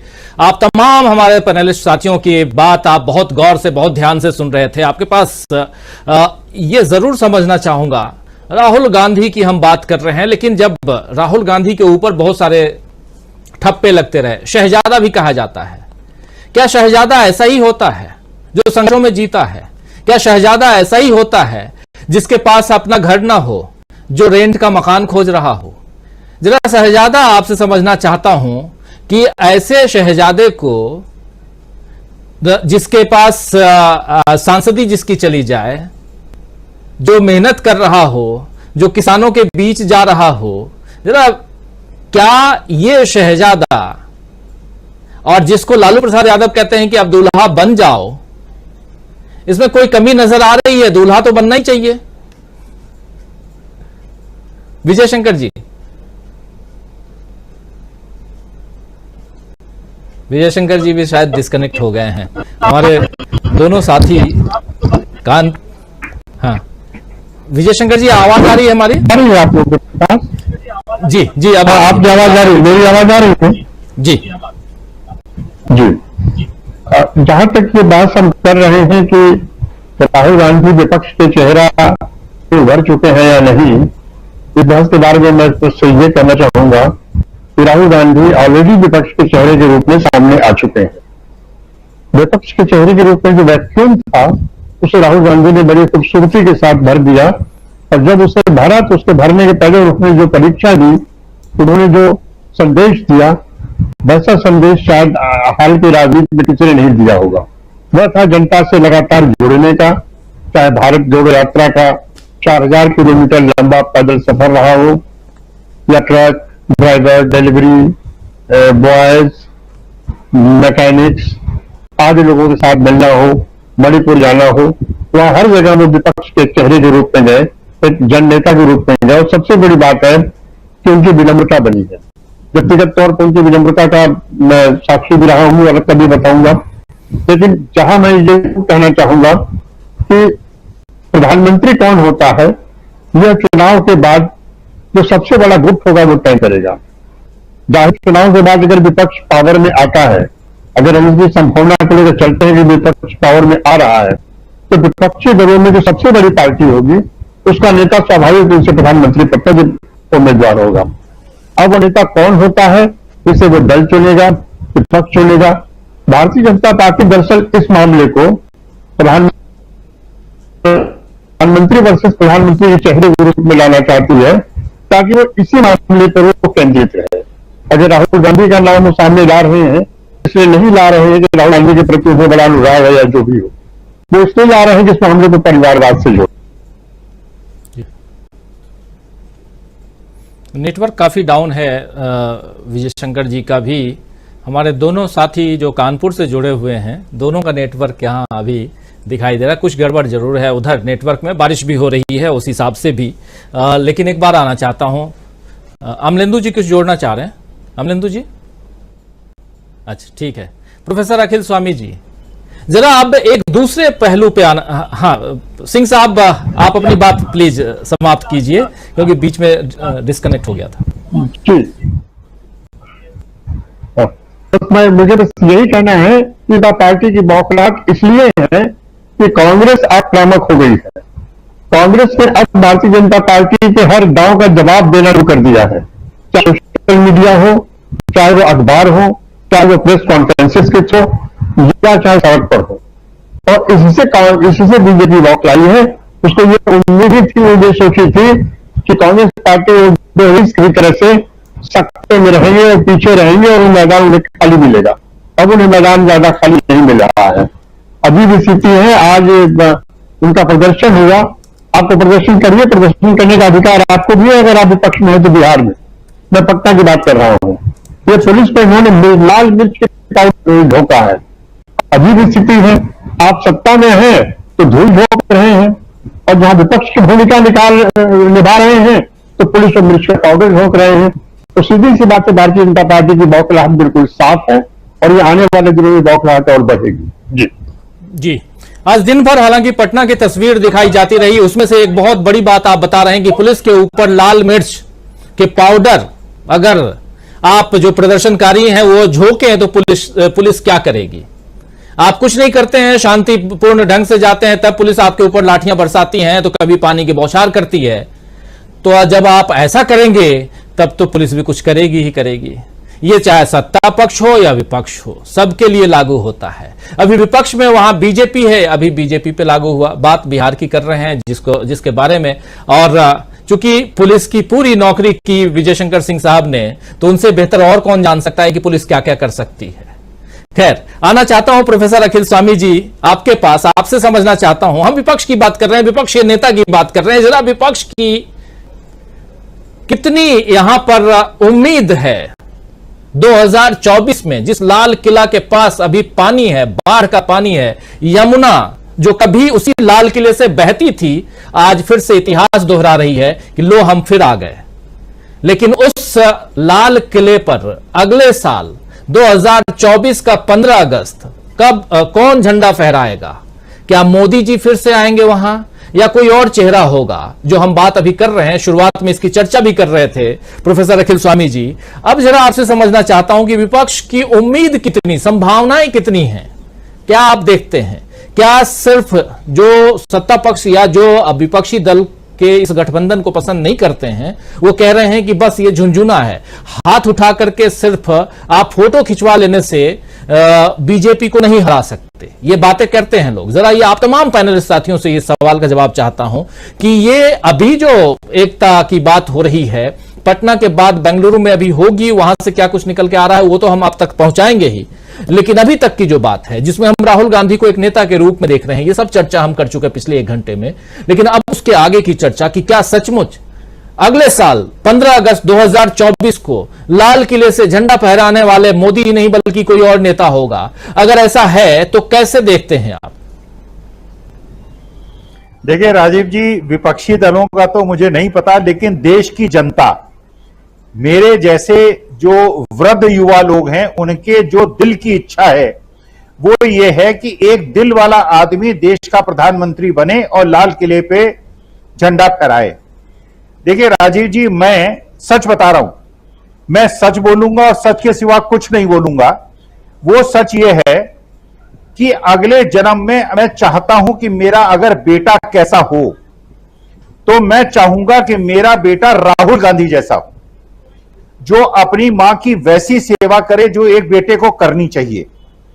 राहुल गांधी जैसा भाई हो जो कि अपनी बहन केवल प्रियंका को नहीं, देश की सवान पूरी बेटियों को अपनी बहन समझे। वो ऐसा बेटा मुझे चाहिए अगले जन्म में, जो ऐसा हो जो कि जो भी दर्द में हो उसका दर्द बांटे। देखिए, मैं ये सोच रहा था राजीव जी वास्तविकता में कि 2014-2019 के चुनाव में लोग मोदी जी का मुखौटा लगा के सामने बैठा करते थे। 2024 में भारतीय जनता पार्टी के कार्यकर्ता कौन सा मुखौटा लगा के बैठेंगे? मुझे ऐसा लगता है कुछ लोग तो ब्रजभूषण शरण सिंह का मुखौटा लगाएंगे, कुछ लोग जो हैं नाथूराम गोडसे का मुखौटा लगाएंगे, कुछ लोग हैं लखीमपुर खीरी के मिश्रा जी का मुखौटा लगाएंगे, कुछ लोग जो हैं वो उन्नाव वाले सेंगर साहब का मुखौटा लगाएंगे, और कुछ लोग ऐसे हैं जो कि वो जो आपके मध्य प्रदेश के प्रवेश शुक्ला थे उनका चेहरा लगाएंगे, उनका मुखौटा लगाएंगे। देखिए, हम इनका मुकाबला करेंगे। देखिए, देश की जनता, मैं उद्वेलित इसलिए हूं कि मैं अपनी भारत माता को कमजोर होते हुए और खंड खंड होते हुए देख रहा हूं। मैं देश को हिंदू, मुसलमान, सिख, ईसाई में विभाजित होते हुए देख रहा हूं। मैं सवर्णों द्वारा दलितों पे और बैकवर्ड्स पे और अल्पसंख्यकों पे अत्याचार होने से व्यथित हूं। इसलिए हम जैसे लोग जो कि ये चाहते हैं कि देश में शांति हो, संभाव सद्भाव हो, हम गांधी जी का मुखौटा लगा के राहुल गांधी की भाषण को सुनेंगे, प्रियंका के भाषण को सुनेंगे, नीतीश कुमार, उद्धव ठाकरे और स्टालिन के भाषण को सुनेंगे, और हम ये सुनिश्चित करेंगे कि 2024 के बाद इस देश में गोडसे जैसे लोग ना हो, प्रवेश शुक्ला जैसे लोग ना हो, लखीमपुर खैरे जैसे, मिश्रा जी जैसे लोग ना हो, और ब्रजभूषण शरण सिंह जैसे लोगों को सड़क पे पुलिस हथकड़ी ले जाके उनको जेल के अंदर भेजे, और जो हमारी बेटियां जिनके साथ अत्याचार और अनाचार हुआ है, हम इन्हें अपने कंधे में बिठा के पूरे हिंदुस्तान में घुमाएंगे और इनको ये महसूस कराएंगे कि हमारे देश में बेटियां जो हैं वो सुरक्षित हैं। जी प्रकाश जी, विपक्ष को कहां देखते हैं आप? राजीव जी, 2-3 बातें कहना चाहता हूं। पहली बात तो ये कि बेंगलुरु में जो होने वाला है, बेंगलुरु में, उसमें राहुल गांधी जो बात बार बार कह रहे हैं वो ये पूरे विपक्ष को एकजुट करते हुए कह रहे हैं कि बीजेपी को हराने के लिए हमारे पास पर्याप्त बुनियादी मुद्दे हैं। मतलब राहुल गांधी सीधे सीधे मुद्दों की बात कर रहे हैं कि हम कैसे बीजेपी को सबक सिखा सकते हैं। उनका विजन है कि हम बीजेपी को सबक सिखा सकते हैं। 5 राज्यों में जो चुनाव होने वाले हैं उन राज्यों में तो हम बीजेपी को हराएंगे ही, ये भूमिका होगी। ये राहुल गांधी का आत्मविश्वास है और रणनीति है। दूसरी बात यह है कि बेंगलुरु में यह तय होने वाला है कि विपक्ष किन मुद्दों पर आंदोलन करेगा, किन मुद्दों पर मोदी की सरकार को घेरेगा, और वो मुद्दे ऐसे होंगे जिनमें विवाद ना हो। तो सावरकर जैसा मुद्दा नहीं उठाएंगे। इस बारे में कांग्रेस ने तय किया कि वो फिलहाल बीच का रास्ता निकालेगी शिवसेना के साथ और महाराष्ट्र के लोगों के साथ। एक और बात यह हुई कि बेंगलुरु में जो कमेटियां या सब कमेटियां बनेगी वो विपक्षी एकता के मोर्चे को लेकर एक ठोस सिद्धांत पर जाने वाले हैं। ये सब बातें हैं जो राहुल गांधी को एक बढ़त देते हैं बीजेपी के सामने। एक और बात है कि ये भी तय होगा शायद बेंगलुरु में कि राज्यवार सीटों का बंटवारा कैसे होगा, सीटों की शेयरिंग कैसे होगी, ये सारी बातें तय होने वाली है। मतलब कांग्रेस के पास, खास करके राहुल गांधी के पास एक सीधा सीधा फार्मूला है, हमें क्या क्या करना है। एक मैनेजमेंट की जो टेक्निक होती है वो टेक्निक उनके पास है कि हमें ये करना है। सरकार की नाकामियां बहुत सारी है, बार बार राहुल गांधी कह चुके हैं सरकार की नाकामियों पर एक बात, जब राहुल गांधी मणिपुर गए और मणिपुर में जाकर वे चाहते तो बहुत कुछ बोल सकते थे। मैं कल्पना कर रहा था कि अगर राहुल गांधी की जगह माननीय प्रधानमंत्री नरेंद्र मोदी मणिपुर गए होते तो वे क्या कहते। मोदी जी कहते कि देखिए वहां बीजेपी को बदनाम करने के लिए दंगे कराए जा रहे हैं, उसमें विपक्षी नेता होंगे, इस तरह के डायलॉग बोलते। लेकिन राहुल गांधी ने हिंसा की आलोचना की, किसी भी पार्टी का कोई नाम नहीं लिया, लोगों को मरहम लगाने का काम किया। इसका मतलब यह कि राहुल गांधी जानते हैं कि उनका लक्ष्य क्या है। उनका लक्ष्य है शांति, एकता, न कि दूसरे दलों को बदनाम करना। आप देखिए कि जब भी कोई बड़ी घटना हुई है, राहुल गांधी ने कभी भी बीजेपी पर या नरेंद्र मोदी पर व्यक्तिगत आक्षेप नहीं लगाए। चाहे गुजरात में पुल टूटने से 250 लोगों की मौत हो, राहुल गांधी ने कहा कि बहुत बड़ी दुर्घटना हुई है, मानवीय त्रासदी है और मैं इस पर कोई बातचीत नहीं करूंगा। तो ये विजन जो राहुल गांधी का है वो न केवल विपक्षी नेताओं को पसंद आया है बल्कि इस देश की जनता को भी पसंद आया है। और इस देश का नेता अगर कोई व्यक्ति हो तो वो इतना विशाल हृदय हो, ये अपेक्षा सभी लोगों को होती है। राजीव जी, ये अपेक्षा तो रहेगी ही कि एक विशाल हृदय हो, बड़ा दिल वाला आदमी हो और वहां कहीं न कहीं उन उम्मीदों पर खरा उतरते हुए राहुल गांधी दिखाई देते हैं। लेकिन विपक्ष कितना मजबूत है? क्या आज की तारीख में विपक्ष के जो विपक्षी एकता में जिन जिन पार्टियों के नाम आ रहे हैं वो मजबूती से बीजेपी के सामने खड़े दिखाई देते हैं? अजय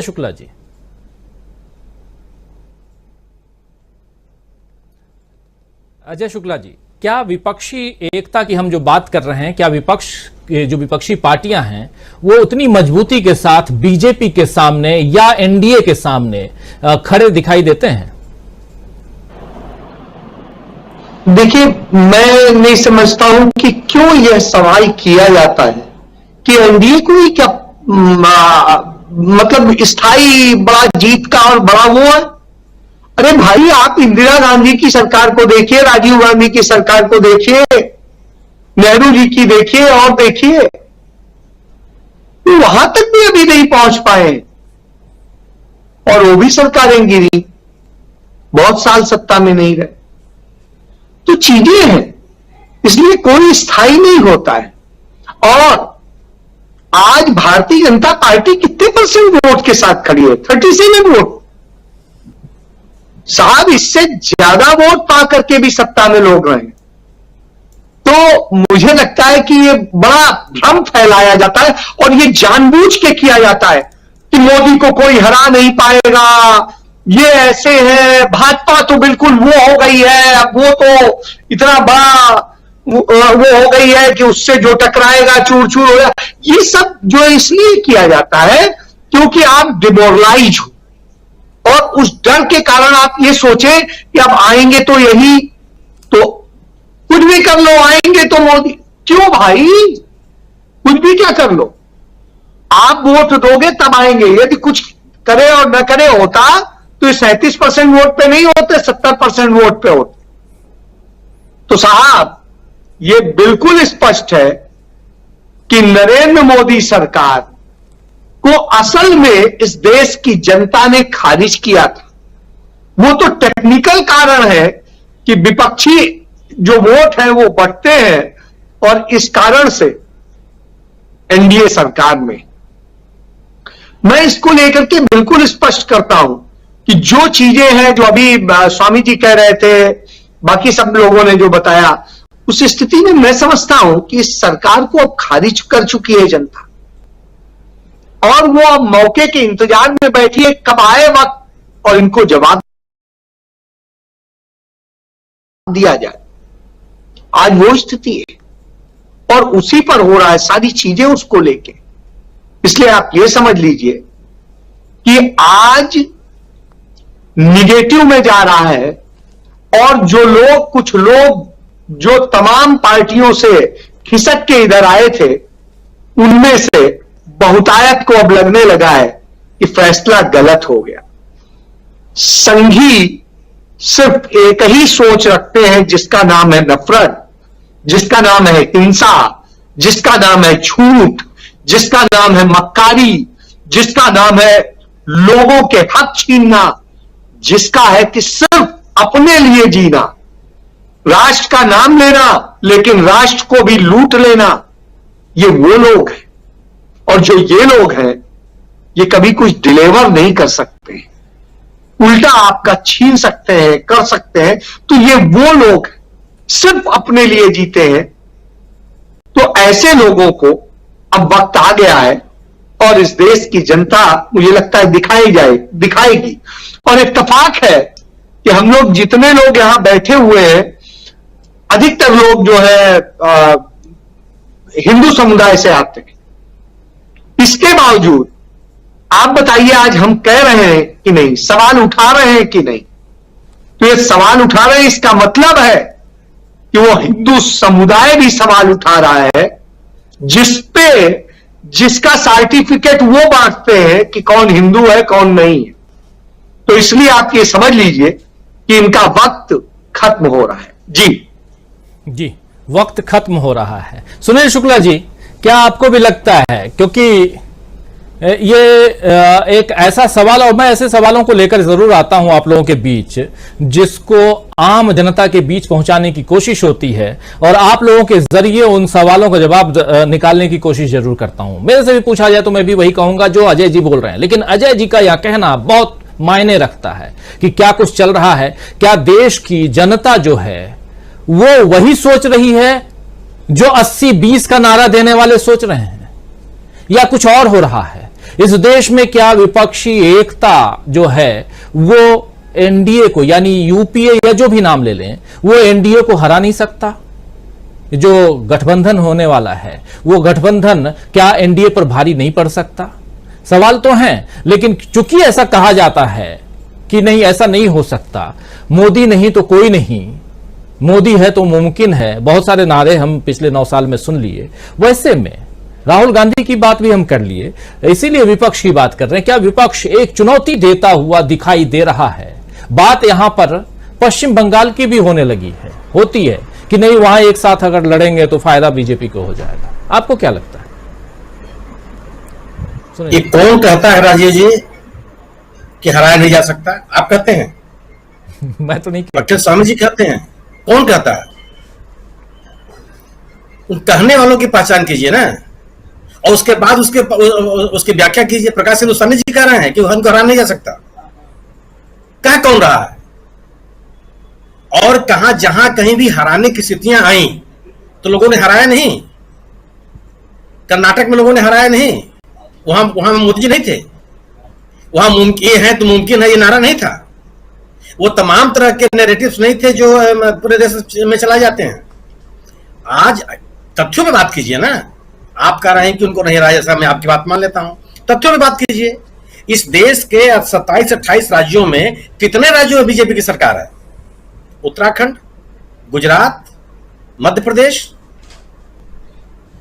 गिनती कर लीजिए कितने राज्यों में आप हैं जिसमें आप अपने बूते पे सरकार चला रहे हैं। जोर तोड़ के सरकार चलाने वालों की भी गिनती कर लीजिए आप। हरियाणा में आपकी सरकार है, मध्य प्रदेश में आपकी सरकार है, गुजरात में आपकी सरकार है, उत्तराखंड में आपकी सरकार है। नॉर्थ ईस्ट में कोई ऐसी राज्य नहीं है जहां पे बूते पे आप सरकार चला रहे हो, जहां एक भी सीट नहीं है आपके पास, वो भी कहते हैं कि मेरी सीट है, मेरी सरकार है। जिन जगहों पर अब हाल के दिनों में बात कीजिए ना, मैं आप अतीत छोड़ दीजिए, हाल के दिनों में बात कीजिए, 2019 के चुनाव में आपको प्रचंड बहुमत मिला, उन राज्यों में बहुमत मिला जहां 2018 में राज्य विधानसभाओं के चुनाव में कांग्रेस जीती थी, उन राज्यों में भी मिला जहां पे 2019 के चुनाव में आप जीते। लेकिन उसके बाद उन्हीं राज्यों में जब विधानसभा का चुनाव हुआ, झारखंड में क्या स्थिति हुई, आप हारे नहीं। हरियाणा में क्या स्थिति हुई, आप हारे नहीं। महाराष्ट्र में चुनाव हुआ, आप हारे नहीं। जनता ने तो हराया, ये किसी बाहरी आदमी ने हरा दिया। आप अभी दिल्ली के एमसीडी का चुनाव हुआ, आप हारे नहीं। आप जहां 24 घंटे उपलब्ध हैं वहां पर चुनाव हार गया। कर्नाटक में क्या देश के मतदाताओं ने हरा नहीं दिया? और जिस बंटवारे की बात हम लोग कर रहे हैं कि गैर भाजपा मतों में बंटवारे की वजह से चुनाव जीत करके 37% पर आप गए, उस मतों को बंटवारे को रोकने के लिए आपने कोशिश की हो चाहे न की हो, जनता ने कोशिश कर दी। क्या कोई सोच सकता था? जो व्यक्ति कर्नाटक में रहता हो और चाहे कर्नाटक के बाहर रहता हो, मैं व्यक्तिगत रूप से भी देवेगौड़ा साहब का बहुत सम्मान करता हूं और मैं वहां जाके देखा हूं कि पूरे ओल्ड मैसूर में देवेगौड़ा साहब का बहुत सम्मान है, बड़ी इज्जत है। किसी से बात की वहां किसान बहुत सम्मान पूर्वक उनका नाम लेता है। और आप उम्मीद कर रहे थे कि उनका ग्रैंड सन चुनाव हार जाएगा, वह पार्टी सिमट की चली आएगी, अपना मताधार खोल देगी। वो सवाल है कि आपको जब सरकारें लोग इसलिए नहीं चुनते हैं कि आप ये नारा चस्पा कर लीजिए कि आप कभी हारेंगे ही नहीं। सरकारें लोग इसलिए चुनते हैं कि आप डिलीवरी करेंगे, हमारी जरूरतों को पूरा करेंगे, हमारी जो समस्याएं हैं उसका समाधान खोजेंगे। आप अभी आपने तो कुल कर लिया था। आप देख लीजिए पश्चिम बंगाल में क्या हुआ। पश्चिम बंगाल की जनता को जब ये मौका फिर मिला ग्राम पंचायतों में और जिला पंचायतों के चुनाव में, क्या स्थिति हुई? उन इलाकों से जहां 18 एमपी आपके जीते हैं, वहां पिछले 2019 के चुनाव में 18 एमपी जीत करके आए थे। उन 18 सांसदों के क्षेत्र में क्या आपकी स्थिति हुई है, गिनती कर लीजिए आप। जिस नंदीग्राम में आप जीत का दावा कर रहे हैं या जीते भी हैं, तथ्य भी है, उसकी मार्जिन भी देख लीजिए, कितने मार्जिन से आप हार जीते हैं। सवाल यह नहीं है, आपके नैरेटिव बनाने से बात नहीं। अगर आप इतने अपराजय हैं और आपके ऊपर सामने कोई चुनौती नहीं है, ये बनाने की आवश्यकता है। 2014 से लेकर 2023 तक कब इंडिया की बैठक हुई, जरा मुझे बता दीजिए आप। किससे आपने बात किया? चिराग पासवान को आपने किस तरह से कौन सा सम्मान दिया, सबके सामने है। पार्टी को भी आपने तोड़ दिया। पार्टियों को तोड़ करके, जनप्रतिनिधियों के में विभाजन करके, उनको अपने पक्ष में मिला करके, केंद्रीय एजेंसियों का सदुपयोग दुरुपयोग करके आप राजनीतिक जन समर्थन नहीं हासिल कर सकते। ये लगता है लोगों को। और ऐसा एक राज्य बता दीजिए आप, कोई आप एक राज्य बना दीजिए भारत के नक्शे पर जहां पर इस भारतीय सत्तारूढ़ दल भारतीय जनता पार्टी के सामने चुनौती नहीं है। किसी राज्य का नाम बता दीजिए। और कोई एक राज्य नाम बता दीजिए जहां पे जो मजबूत विपक्षी दल है वो लड़ने के लिए तैयार नहीं है। यह तथ्य है कि भारतीय जनता पार्टी जैसी मजबूत पार्टी से कोई एक दल किसी राज्य विशेष में राजनीतिक मुकाबला नहीं कर सकती। इसमें कोई बहस नहीं। उनके पास संसाधन है, उनके पास समर्पित कार्यकर्ताओं की भीड़ है, उनके पास स्ट्रेटजी है, उनके पास तमाम तरह के तौर तरीके हैं जो चुनावी प्रबंधन में काम आते हैं। लेकिन ऐसा नहीं है कि जो अन्य राजनीतिक दल हैं, उन राजनीतिक दलों के पास सब कुछ का अभाव है। जब आप लोग सभी पूरे देश के पैमाने पर बात कही जा रही थी कि कांग्रेस के पास न तो नेतृत्व है, न तो संसाधन है और न ही संगठन है, वहां पे 75% से ज्यादा जनता ने निकल करके कर्नाटक में कांग्रेस को स्थापित कर दिया और अपने संसदीय इतिहास में सर्वाधिक शर्मनाक हार बीजेपी को झेलना पड़ा है कर्नाटक में। बीजेपी जैसी बड़ी पार्टी को अगर किसी एक राज्य विधानसभा के चुनाव में 30 विधानसभा क्षेत्रों में जमानत जब्त हो जाए आज की तारीख में, जब आप ये कहते हैं कि आप अपराजय हैं और आपका कुछ नहीं हो सकता, यह सामान्य राजनीतिक संदेश नहीं है। अगर आप कहने कि आप पश्चिम बंगाल के लोगों के जनादेश को धूमिल करने के लिए आप कहते हैं कि बड़े पैमाने पर हिंसा हुई, मरा कौन? हिंसा हुई, उसमें हताहत होने वाले लोगों की तादाद किस पक्ष के लोगों की है? क्या यह तथ्य नहीं कि सर्वाधिक तृणमूल कांग्रेस के कार्यकर्ता मारे गए हैं और घायल हुए हैं? क्या कोई राजनीतिक दल अपने कार्यकर्ताओं को मारता है? यह हिंसा फैलाने वाले कौन लोग हैं? और जब स्थानीय निकायों के चुनाव में, त्रिस्तरीय पंचायत चुनाव में उत्तर प्रदेश में लोगों को नामांकन तक दाखिल कर दिया जा रहा था, उस समय आपको राजनीतिक नैतिकता की याद नहीं आई? आप अपने गवर्नेंस की विफलताओं को इस तरह की बातों को करके आप छिपा नहीं सकते हैं। राहुल गांधी ने ही काम किया ना। कांग्रेस के एक नेता ने निकल करके अपनी बात लोगों के बीच में कहनी शुरू की, और आप बात कर रहे हैं कि उत्तराखंड में चुनाव तो नहीं होने जा रहा है, तो उत्तराखंड में संगठन की बैठक करने की क्या जरूरत है? राजीव जी, अगर आपको स्वस्थ रहना है तो सिर से पांव तक जितने अंग हैं सबको ठीक रखना पड़ेगा। आप अपने बढ़े हुए नाखून को ही बर्दाश्त नहीं कर सकते। अगर आपने बढ़े हुए नाखून को भी बड़े रहने की अनुमति दे दी तो आपको इन्फेक्शन झेलना पड़ेगा। स्वस्थ रहने का आप दावा नहीं कर सकते। सभी पक्षों को आपको ध्यान रखना पड़ेगा और तब जाकर के आप कह सकते हैं कि मैं सांगठनिक स्तर पर मौजूद हूं। अगर उत्तराखंड का संगठन नहीं मजबूत, चुनाव ठीक है मध्य प्रदेश में है, लेकिन अगले साल तो लोकसभा का चुनाव है। यह फायर फाइटिंग के तरीके से राजनीति नहीं की जा सकती कि जहां आग लगी हुई है वहां पानी लेके दौड़िए। पानी हर जगह रखिए, हर जगह फायर ब्रिगेड का जो पाइप लगे होते हैं उनको वहां बना के रखिए। पानी को संग्रहित करने की व्यवस्था करके रखिए। अगर आपको यह पता है कि जमुना में बाढ़ आई हुई है तो अब तक अगर आप राहत देना चाहते हैं अपने नागरिकों को तो आपको यह पहचान कर लेनी होगी कि जरूरत पड़ेगी तो राहत शिविर कहां बनेंगे। आपको यह पहचान कर लेनी पड़ेगी कि नाव चलानी पड़ेगी मुझे तो किन रास्तों से हम ले आएंगे।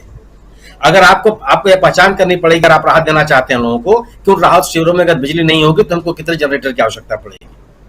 आपको यह पहचान कर लेनी पड़ेगी कि जिन राहत शिविरों में लोग रहने के लिए आएंगे और बाढ़ से प्रभावित होंगे उनके स्वास्थ्य को बेहतर रखने के लिए हमको कितनी चिकित्सकीय टीमों की आवश्यकता होगी। आपको यह पहचान कर लेनी पड़ेगी कि उन राहत शिविरों में रहने वाले लोगों को दो वक्त का भोजन कैसे मिल जाए, इसके लिए कहां मुझे सार्वजनिक रसोई कैसे चलाना पड़ेगा। आप केवल इस बात के लिए नहीं कर सकते, एक बयान देकर के आप बच नहीं सकते कि साहब बाढ़ से प्रभावित लोगों को राहत पहुंचाने के लिए हम तैयार हैं। किस तरह से तैयार हैं आपको एक एक चीज बतानी पड़ेगी। और अगर आप एक दूरदर्शी राजनीतिज्ञ हैं तो अगर आपको दिल्ली में बाढ़ आई हुई है तो आपको पटना में इसकी तैयारी करनी पड़ेगी, क्योंकि वह पानी निकल करके पटना तक जाएगा। ऐसा नहीं कि बीच में रुक जाएगा, उत्तर प्रदेश से होते उस राज्य तक भी पहुंचेगा। इसलिए आवश्यकता है दूरदर्शी व्यक्ति। अगर आपको चुनाव तो आपको उत्तराखंड भी देखना पड़ेगा, आपको तेलंगाना भी देखना पड़ेगा, आपको महाराष्ट्र भी देखना पड़ेगा और आपको आंध्र प्रदेश भी देखना पड़ेगा। तब जाकर के आप एक संगठित राजनीतिक दल जिससे आपको लड़ना है अपने आप को आप तैयार कर सकते हैं। राहुल गांधी ने अपने राजनीतिक कर्मों के साथ, अपने राजनीतिक गतिविधियों के साथ लोगों के बीच में अपनी विश्वसनीयता कायम की। आखिर वो सवाल पूछने वाले, आप तो सवाल नहीं पूछते हैं कि विपक्ष कहां है। बार बार आप सवाल पूछते थे इस बात को, अब दोबारा आप तो रिपीट नहीं किया आपने कई महीनों से। तो आखिर यह इस प्रश्न को खारिज किसने कर दिया? क्योंकि विपक्ष के रूप में एक नेता लोगों के बीच में मौजूद है। उसने विपक्ष की जो भूमिका होनी चाहिए देश और दुनिया के पैमाने पर, उस भूमिका को अदा कर रहा है। अपराजय होने का तिलस्म तो टूट चुका है। इसलिए टूट चुका है कि आप अपनी सरकार को लेकर के बात करने के लिए तैयार नहीं है। आप यह बात करने के लिए तैयार नहीं है कि आपने यह वादा किया था, आपने जब यह कहा था कि रुपए का मूल्य गिरता है तो देश की प्रतिष्ठा गिरती है, आप इससे बात नहीं करते हैं। आज आप यह बताने के लिए तैयार नहीं है कि हमने जब डिमोनेटाइजेशन किया था तो उसके लाभ क्या हुए, कितनी चीजों को आपने हासिल कर लिया। आपने जब धारा 370 हटाई थी तो आपने लोकतंत्र बहाली का आश्वासन दिया था लोगों को। 370 हटाए के साथ कितने साल हो गए, आप उससे बात करने के लिए तैयार नहीं है और आप वहां चुनाव कराने के लिए तैयार नहीं है। आर्थिक विफलताओं को स्वीकार करना पड़ेगा। चूंकि आप राजनीतिक विफलताओं की चर्चा नहीं करना चाहते, अपने गवर्नेंस की विफलताओं की चर्चा नहीं करना चाहते, तो एक कृत्रिम, एक आर्टिफिशियल एटमॉस्फेयर क्रिएट करने का प्रयास करते हैं। लेकिन अब है क्या कि हर व्यक्ति अपने सरकार की डिलीवरीज को लेकर के सवाल खड़े कर रहा है। मध्य प्रदेश में आज क्यों स्थिति आप आखिर कोई जादू है क्या? अगर कोई भी राजनीतिक पर्यवेक्षक, राजनीतिक विश्लेषक या एक अनायास क्यों नहीं कह दे रहा है कि छत्तीसगढ़ में चुनाव हार जाएगी कांग्रेस, कोई चर्चा नहीं कर पाता। वो तमाम एक पट की बात करता है, क्योंकि उस सरकार ने यह कोशिश की कि जिन लोगों के ने हमको चुन करके भेजा है उनके लिए हम कुछ करें। उस सरकार ने कोरोना के काल में वहां के मजदूरों को वहां से निकलने नहीं दिया, कहा कि आप वहां रहिए, सरकार आपकी व्यवस्था करेगी। किसानों के सशक्तिकरण की बात जब आई तो कि उसने कहा कि हम आपका अनाज तो खरीदेंगे ही खरीदेंगे, आपका गोबर भी खरीदेंगे और आपको सशक्तिकरण का एहसास कराएंगे। उस सरकार ने कृषि के उपज लागत को कम करने की कोशिश की और वह अकेला राज्य है जिसने बड़े पैमाने पर जो वहां का उत्पादन है धान, उसे सरकारी खरीद सुनिश्चित किया। कि कोई बिचौलिया ना आवे और किसानों को लाभ मिले, शिक्षा की स्थिति बेहतर की, स्वास्थ्य की स्थिति बेहतर की। इसलिए अगर आप सामान्य लोगों से बात कीजिए तो कोई लोग ये कहते हैं कि नहीं नहीं ये सरकार अभी चलेगी तो कोई बुराई नहीं है, और विरोधी से विरोधी व्यक्ति नहीं कह पाता है कि बघेल सरकार रहेगी या नहीं रहेगी। मध्य प्रदेश में क्यों कहते हैं आप कि अगर आपने अपने आदिवासियों को यह ताकत नहीं दी कि उसके खिलाफ अत्याचार हो रहा हो तो वह मुखर तरीके से बोल सके, और लोगों में के मन में यह भय नहीं पैदा किया कि अगर आप किसी के सम्मान के साथ आप मजाक करेंगे तो आपके खिलाफ कितनी बड़ी कार्रवाई हो सकती है। कोई आदमी किसी के सिर पे पेशाब करते रहा, इसलिए बात होती होती जा रही है कि आप गवर्नेंस के स्तर पर फेल हैं। आप भ्रष्टाचार रोकने की बात कर रहे थे, जितने मध्य प्रदेश से भ्रष्टाचार के मामले आए हैं किसी पर आप चर्चा करने के लिए तैयार नहीं है। उन भ्रष्टाचारियों को रोकने, उन भ्रष्टाचारियों में शामिल लोगों के खिलाफ कौन सी आपने कार्रवाई की, इस पर बात करने के लिए तैयार नहीं है। आप कहा करते थे कि जितने नेता उतनी पार्टी, कांग्रेस के बारे में आप क्यों नहीं कहते मध्य प्रदेश में कि हम संगठित हैं? आप इसे चर्चा क्यों नहीं कर लेते? क्योंकि ये स्थिति है नहीं, बिखरी हुई पार्टी आपके पास है। कहा कर रहे थे कि एक अनुशासन के लिए हम जाने जाते हैं, कौन सा अनुशासन है आपके यहाँ? कौन व्यक्ति रोज आए दिन हो रहा है कि कब शिवराज सिंह चौहान जा रहे हैं, शिवराज सिंह चौहान जा रहे हैं, शिवराज सिंह जा रहे हैं, और महाराज जो है मुख्यमंत्री होने वाले हैं। रोज ये बात हो रही, क्यों हो रही है?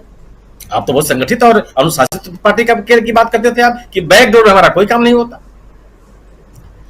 अगर आपकी अगर ये कमियां हैं और इन कमियों के साथ आप लोगों के बीच में है, तो ऐसा थोड़ा है कि लोग इसको पहचानते नहीं है।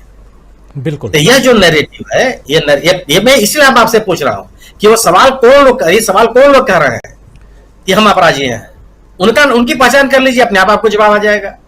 बिल्कुल। अगर प्रोफेसर अखिल स्वामी साहब प्रबंधन की बात कर रहे हैं, काबिल आदमी है, उनकी बात सर माथे पे होगी। लेकिन अगर हम उनसे आप इसरो की बात करने लगेंगे और कहेंगे साहब देखिए जवाब नहीं दे रहे, तो काबिल आदमी नहीं है। आप मछली से पेड़ पर चढ़ने की योग्यता के आधार पर परिभाषित मत कीजिए, मछली की योग्यता उसके तैरने के आधार पर कीजिए। राहुल गांधी ने विपक्ष के नेता के रूप में अपनी विश्वसनीयता को स्थापित किया है और लोगों के साथ जोड़ करके बताया है कि किस तरह से इस सरकार के खिलाफ जनता का सहयोग आवश्यक है, और जनता को अपनी मुहिम के साथ जोड़ने की कोशिश की है, और इस मुहिम में काफी हद तक सफल है। इसलिए बेचैनी है, और कोई ऐसा एक राज्य नहीं, कोई एक ऐसा राज्य आप नहीं ले सकते हैं जिस राज्य में एनडीए को चुनौती देने के लिए विपक्ष के पास ताकत रही है। बस संगठित ताकत की आवश्यकता है। जी बिल्कुल, संगठित ताकत, और उस ताकत को हम आगे बढ़ते हुए देख रहे हैं। और 17-18 तारीख को बैठक होने जा रही है विपक्षी एकता के लिए, और उस बैठक के बाद शायद ये ताकत और मजबूती के साथ बाहर निकल के आती हुई दिखाई दे आप लोगों को। और ये सवाल और उस सवाल का जवाब यहां इसलिए जरूरी था, इसलिए लाजमी था, क्योंकि आप जानते हैं कि कई ऐसे नैरेटिव सेट किए जाते हैं और पहले से आपको डरा दिया जाता है कि ये तो हो ही नहीं सकता, असंभव। ऐसा नहीं है, कुछ भी असंभव नहीं है। और बहुत मजबूती के साथ यहां विपक्ष, बहुत मजबूती के साथ कांग्रेस पार्टी, बहुत मजबूती के साथ कांग्रेस पार्टी के एक नेता जिनको आपने 4000 किलोमीटर पैदल चलते हुए देख लिया, राहुल गांधी, ये आपको सामने दिखाई दे रहे हैं। तो एक मजबूती के साथ आगे इस चुनाव में जाती हुई न सिर्फ कांग्रेस पार्टी बल्कि विपक्षी दल भी दिखाई दे रहे हैं। जरा जल्दी अब क्लोजिंग कमेंट की ओर आना चाहता हूं, समय खत्म हो चुका है, लेकिन हमारे दो साथी जिनके पास जरूर आना चाहूंगा। प्रोफेसर रविकांत जी, क्या अब यहां से जो बात अभी कह रहे थे सुनील शुक्ला जी, बहुत वाजिब बातें, और उनसे पहले अजय शुक्ला जी भी, और उन बातों में यह साफ दिखाई दे रहा है कि एक जो भय, एक डर पैदा किया जाता है, चाहे वो गोदी मीडिया के जरिए कह लीजिए, चाहे वो व्हाट्सएप यूनिवर्सिटी के जरिए कह लीजिए, और कहीं ना कहीं एक बड़े एक मास में फैलाया तो जाता ही है। इसलिए यहां पर ऐसे सवालों को मैं लेके आता हूं ताकि कम से कम हमारे साथ जो लोग देख रहे हैं इस कार्यक्रम को, उनको समझ में आए कि नहीं, ऐसा नहीं है, एक दूसरा पहलू भी है, और वो दूसरा पहलू जो है उसको समझ लेना यहां ज्यादा जरूरी है। आईना में एक साइड चेहरा दिखता है तो दूसरी तरफ आपको कुछ नहीं दिखता, और आपको जो कुछ नहीं दिखता है वही दिखाया जा रहा है कि देख यहां विकराल बहुत कुछ है, और एक ही चेहरा दिखाई दे रहा है ना वहां पे, इसके सामने सब फेल है। लेकिन दूसरे पहलू को, राजीव जी, शबीना अदीब का बहुत मशहूर शेर है कि जो खानदानी रईस हैं वो मिजाज रखते हैं नर्म अपना, तुम्हारा लहजा बता रहा है तुम्हारी दौलत नई नई है। कि जो 10 साल से न्यू इंडिया बना है ना, वो जो शहजादा कभी कहते थे, सड़क पर जब उस व्यक्ति ने रौंद डाला उस सत्ता के अहंकार को, तो उसके जरा हौसले को पूछे। मैं एक दूसरा शेर अर्ज कर रहा हूं राहुल गांधी के हौसले के लिए। जब हौसला बना लिया ऊंची उड़ान का, जब हौसला बना लिया ऊंची उड़ान का, फिर देखना फिजूल है कद आसमान का। राहुल गांधी ने पूरे हिंदुस्तान का जो आसमान है, उम्मीदों का, आकांक्षाओं का, अपेक्षाओं का, उसको अपने माथे पर उठा लिया है और अब वो चल पड़े हैं, निकल पड़े हैं इस सत्ता के तार को चूर करने के लिए, उसका जो अपना पूरा अटैक है उसका मुकाबला करने के लिए। और इसीलिए राहुल गांधी सिर्फ एक व्यक्ति भर नहीं है, राहुल गांधी एक व्यक्तित्व है, पर्सनालिटी है। और ऐसी पर्सनालिटी के जिस पर चारों तरफ से हमले हुए, क्या क्या नहीं कहा गया, क्या क्या नहीं बनाने की कोशिश हुई, लेकिन हीरा चाहे धूल में पड़ा हो या खलिहान में पड़ा हो, हीरा आखिर हीरा ही होता है। जब धूल हटती है, जब गर्दो गुबार हटता है, तो उसकी चमक जौहरी को अच्छी लगती है, लेकिन जो ज्यादा बर्दाश्त नहीं कर पाते उनकी आंखों को चुभती है। तो ये जो पूरी भक्त मंडली है, उसकी आंखों में अब राहुल गांधी चुभ रहे, लेकिन जो इस देश का जौहरी है, जो नागरिक है, उसके लिए राहुल गांधी उस धूल में पड़े हुए, वहां से नखरे हुए उस हीरे के समान है, जो अब उनका मार्गदर्शन कर रहा है, जो उनके लिए नई राह तलाश रहा है, राह दिखा रहा है। वो उस मशाल की तरह है। राजीव जी, मैं हिंदी का विद्यार्थी हूं। निराला की एक लंबी कविता है, बहुत सुंदर कविता, राम की शक्ति पूजा। राम की शक्ति पूजा में एक जिक्र आता है कि रावण का जो लगातार संहार चल रहा है, राम की सेना पराजित हो रही है और राम हताश है, निराश है, और उनको लगता है कि हाय उद्धार प्रिया का हो न सका, अब शायद हमको उठ करके जाना पड़ेगा। लेकिन उस रात्रि में एक जलती हुई मशाल है। आज इस देश के हालात यही हैं कि जहां जनमानस एक साल पहले बिल्कुल निराश था, विपक्ष निराश था, आज वो मशाल जो कहीं दूर जल रही थी, सामने आकर के पूरा ज्वाला में तब्दील हो चुकी है। उनके लिए, जिन्हें ये लगता था कि जो हमसे पहले सत्ता नशी था उसको अपने खुदा होने पर यकीन था, हबीब जालिब का जो शेर है मैं उसको बीच से कहीं काट करके कह रहा हूं, तो ये जो सत्ता नशी है, इनको लग रहा है कि नहीं मैं ही खुदा हूं, मैं ही भगवान हूं। उसके लिए आ गया है एक जनता के बीच से निकल करके जननायक, और वो उस सत्ता के अहंकार को भी चूर चूर करेगा और लोगों के लिए उम्मीदों का और सपनों को संजोने का काम भी करेगा। जी राजीव जी, बिल्कुल बिल्कुल सही कह रहे हैं। और बहुत इंपॉर्टेंट पहलू यहां पर जो महत्वपूर्ण बात वही है कि राहुल गांधी या विपक्ष अगर मजबूती के साथ डटा हुआ दिखाई दे रहा है, तो आप ये समझिए कि मुकाबला जो है वो एक तरफा नहीं है। ये 2019 नहीं है दोस्तों, ये 2023 है और 24 में चुनाव है। उससे पहले 5 राज्यों के चुनाव अभी और 4 राज्यों के चुनाव 2024 के लोकसभा चुनाव के साथ साथ, जिसमें उड़ीसा भी है, आंध्र प्रदेश भी है, अरुणाचल प्रदेश भी है, सिक्किम भी है। तो इसलिए 9 राज्य, कितने राज्य हाथ में आते हैं बीजेपी के, और अभी जितने चुनाव हो रहे हैं उन राज्यों में क्या हालत हुई है बीजेपी की, कितने राज्यों में, अभी सुनील शुक्ला जी बता भी रहे थे कि कितने राज्यों में बीजेपी है, ये आप गिन लीजिए अपने दम पर। मध्य प्रदेश से हमारे साथी जुड़े हुए हैं और वो अच्छी तरह से बताएंगे कि मध्य प्रदेश में क्या हाल है। उस पर चर्चा तो हम खूब करेंगे, मध्य प्रदेश का हाल भी जानेंगे, राजस्थान का हाल भी जानेंगे, तेलंगाना और छत्तीसगढ़ का हाल भी जानेंगे और मिजोरम का भी जिक्र करेंगे यहां पे। लेकिन आज हम चर्चा विपक्षी एकता की कर रहे हैं और क्लोजिंग कमेंट चाहूंगा विजय शंकर सिंह जी आपसे, क्या कुछ आप देखते हैं? अब आखिर में तमाम हमारे साथियों की बात आप सुन लिए और यहां से कुछ इस चर्चा के दौरान मेरी कोशिश यही रहती है, कुछ ना कुछ वो जो झूठ फैलाया जा रहा है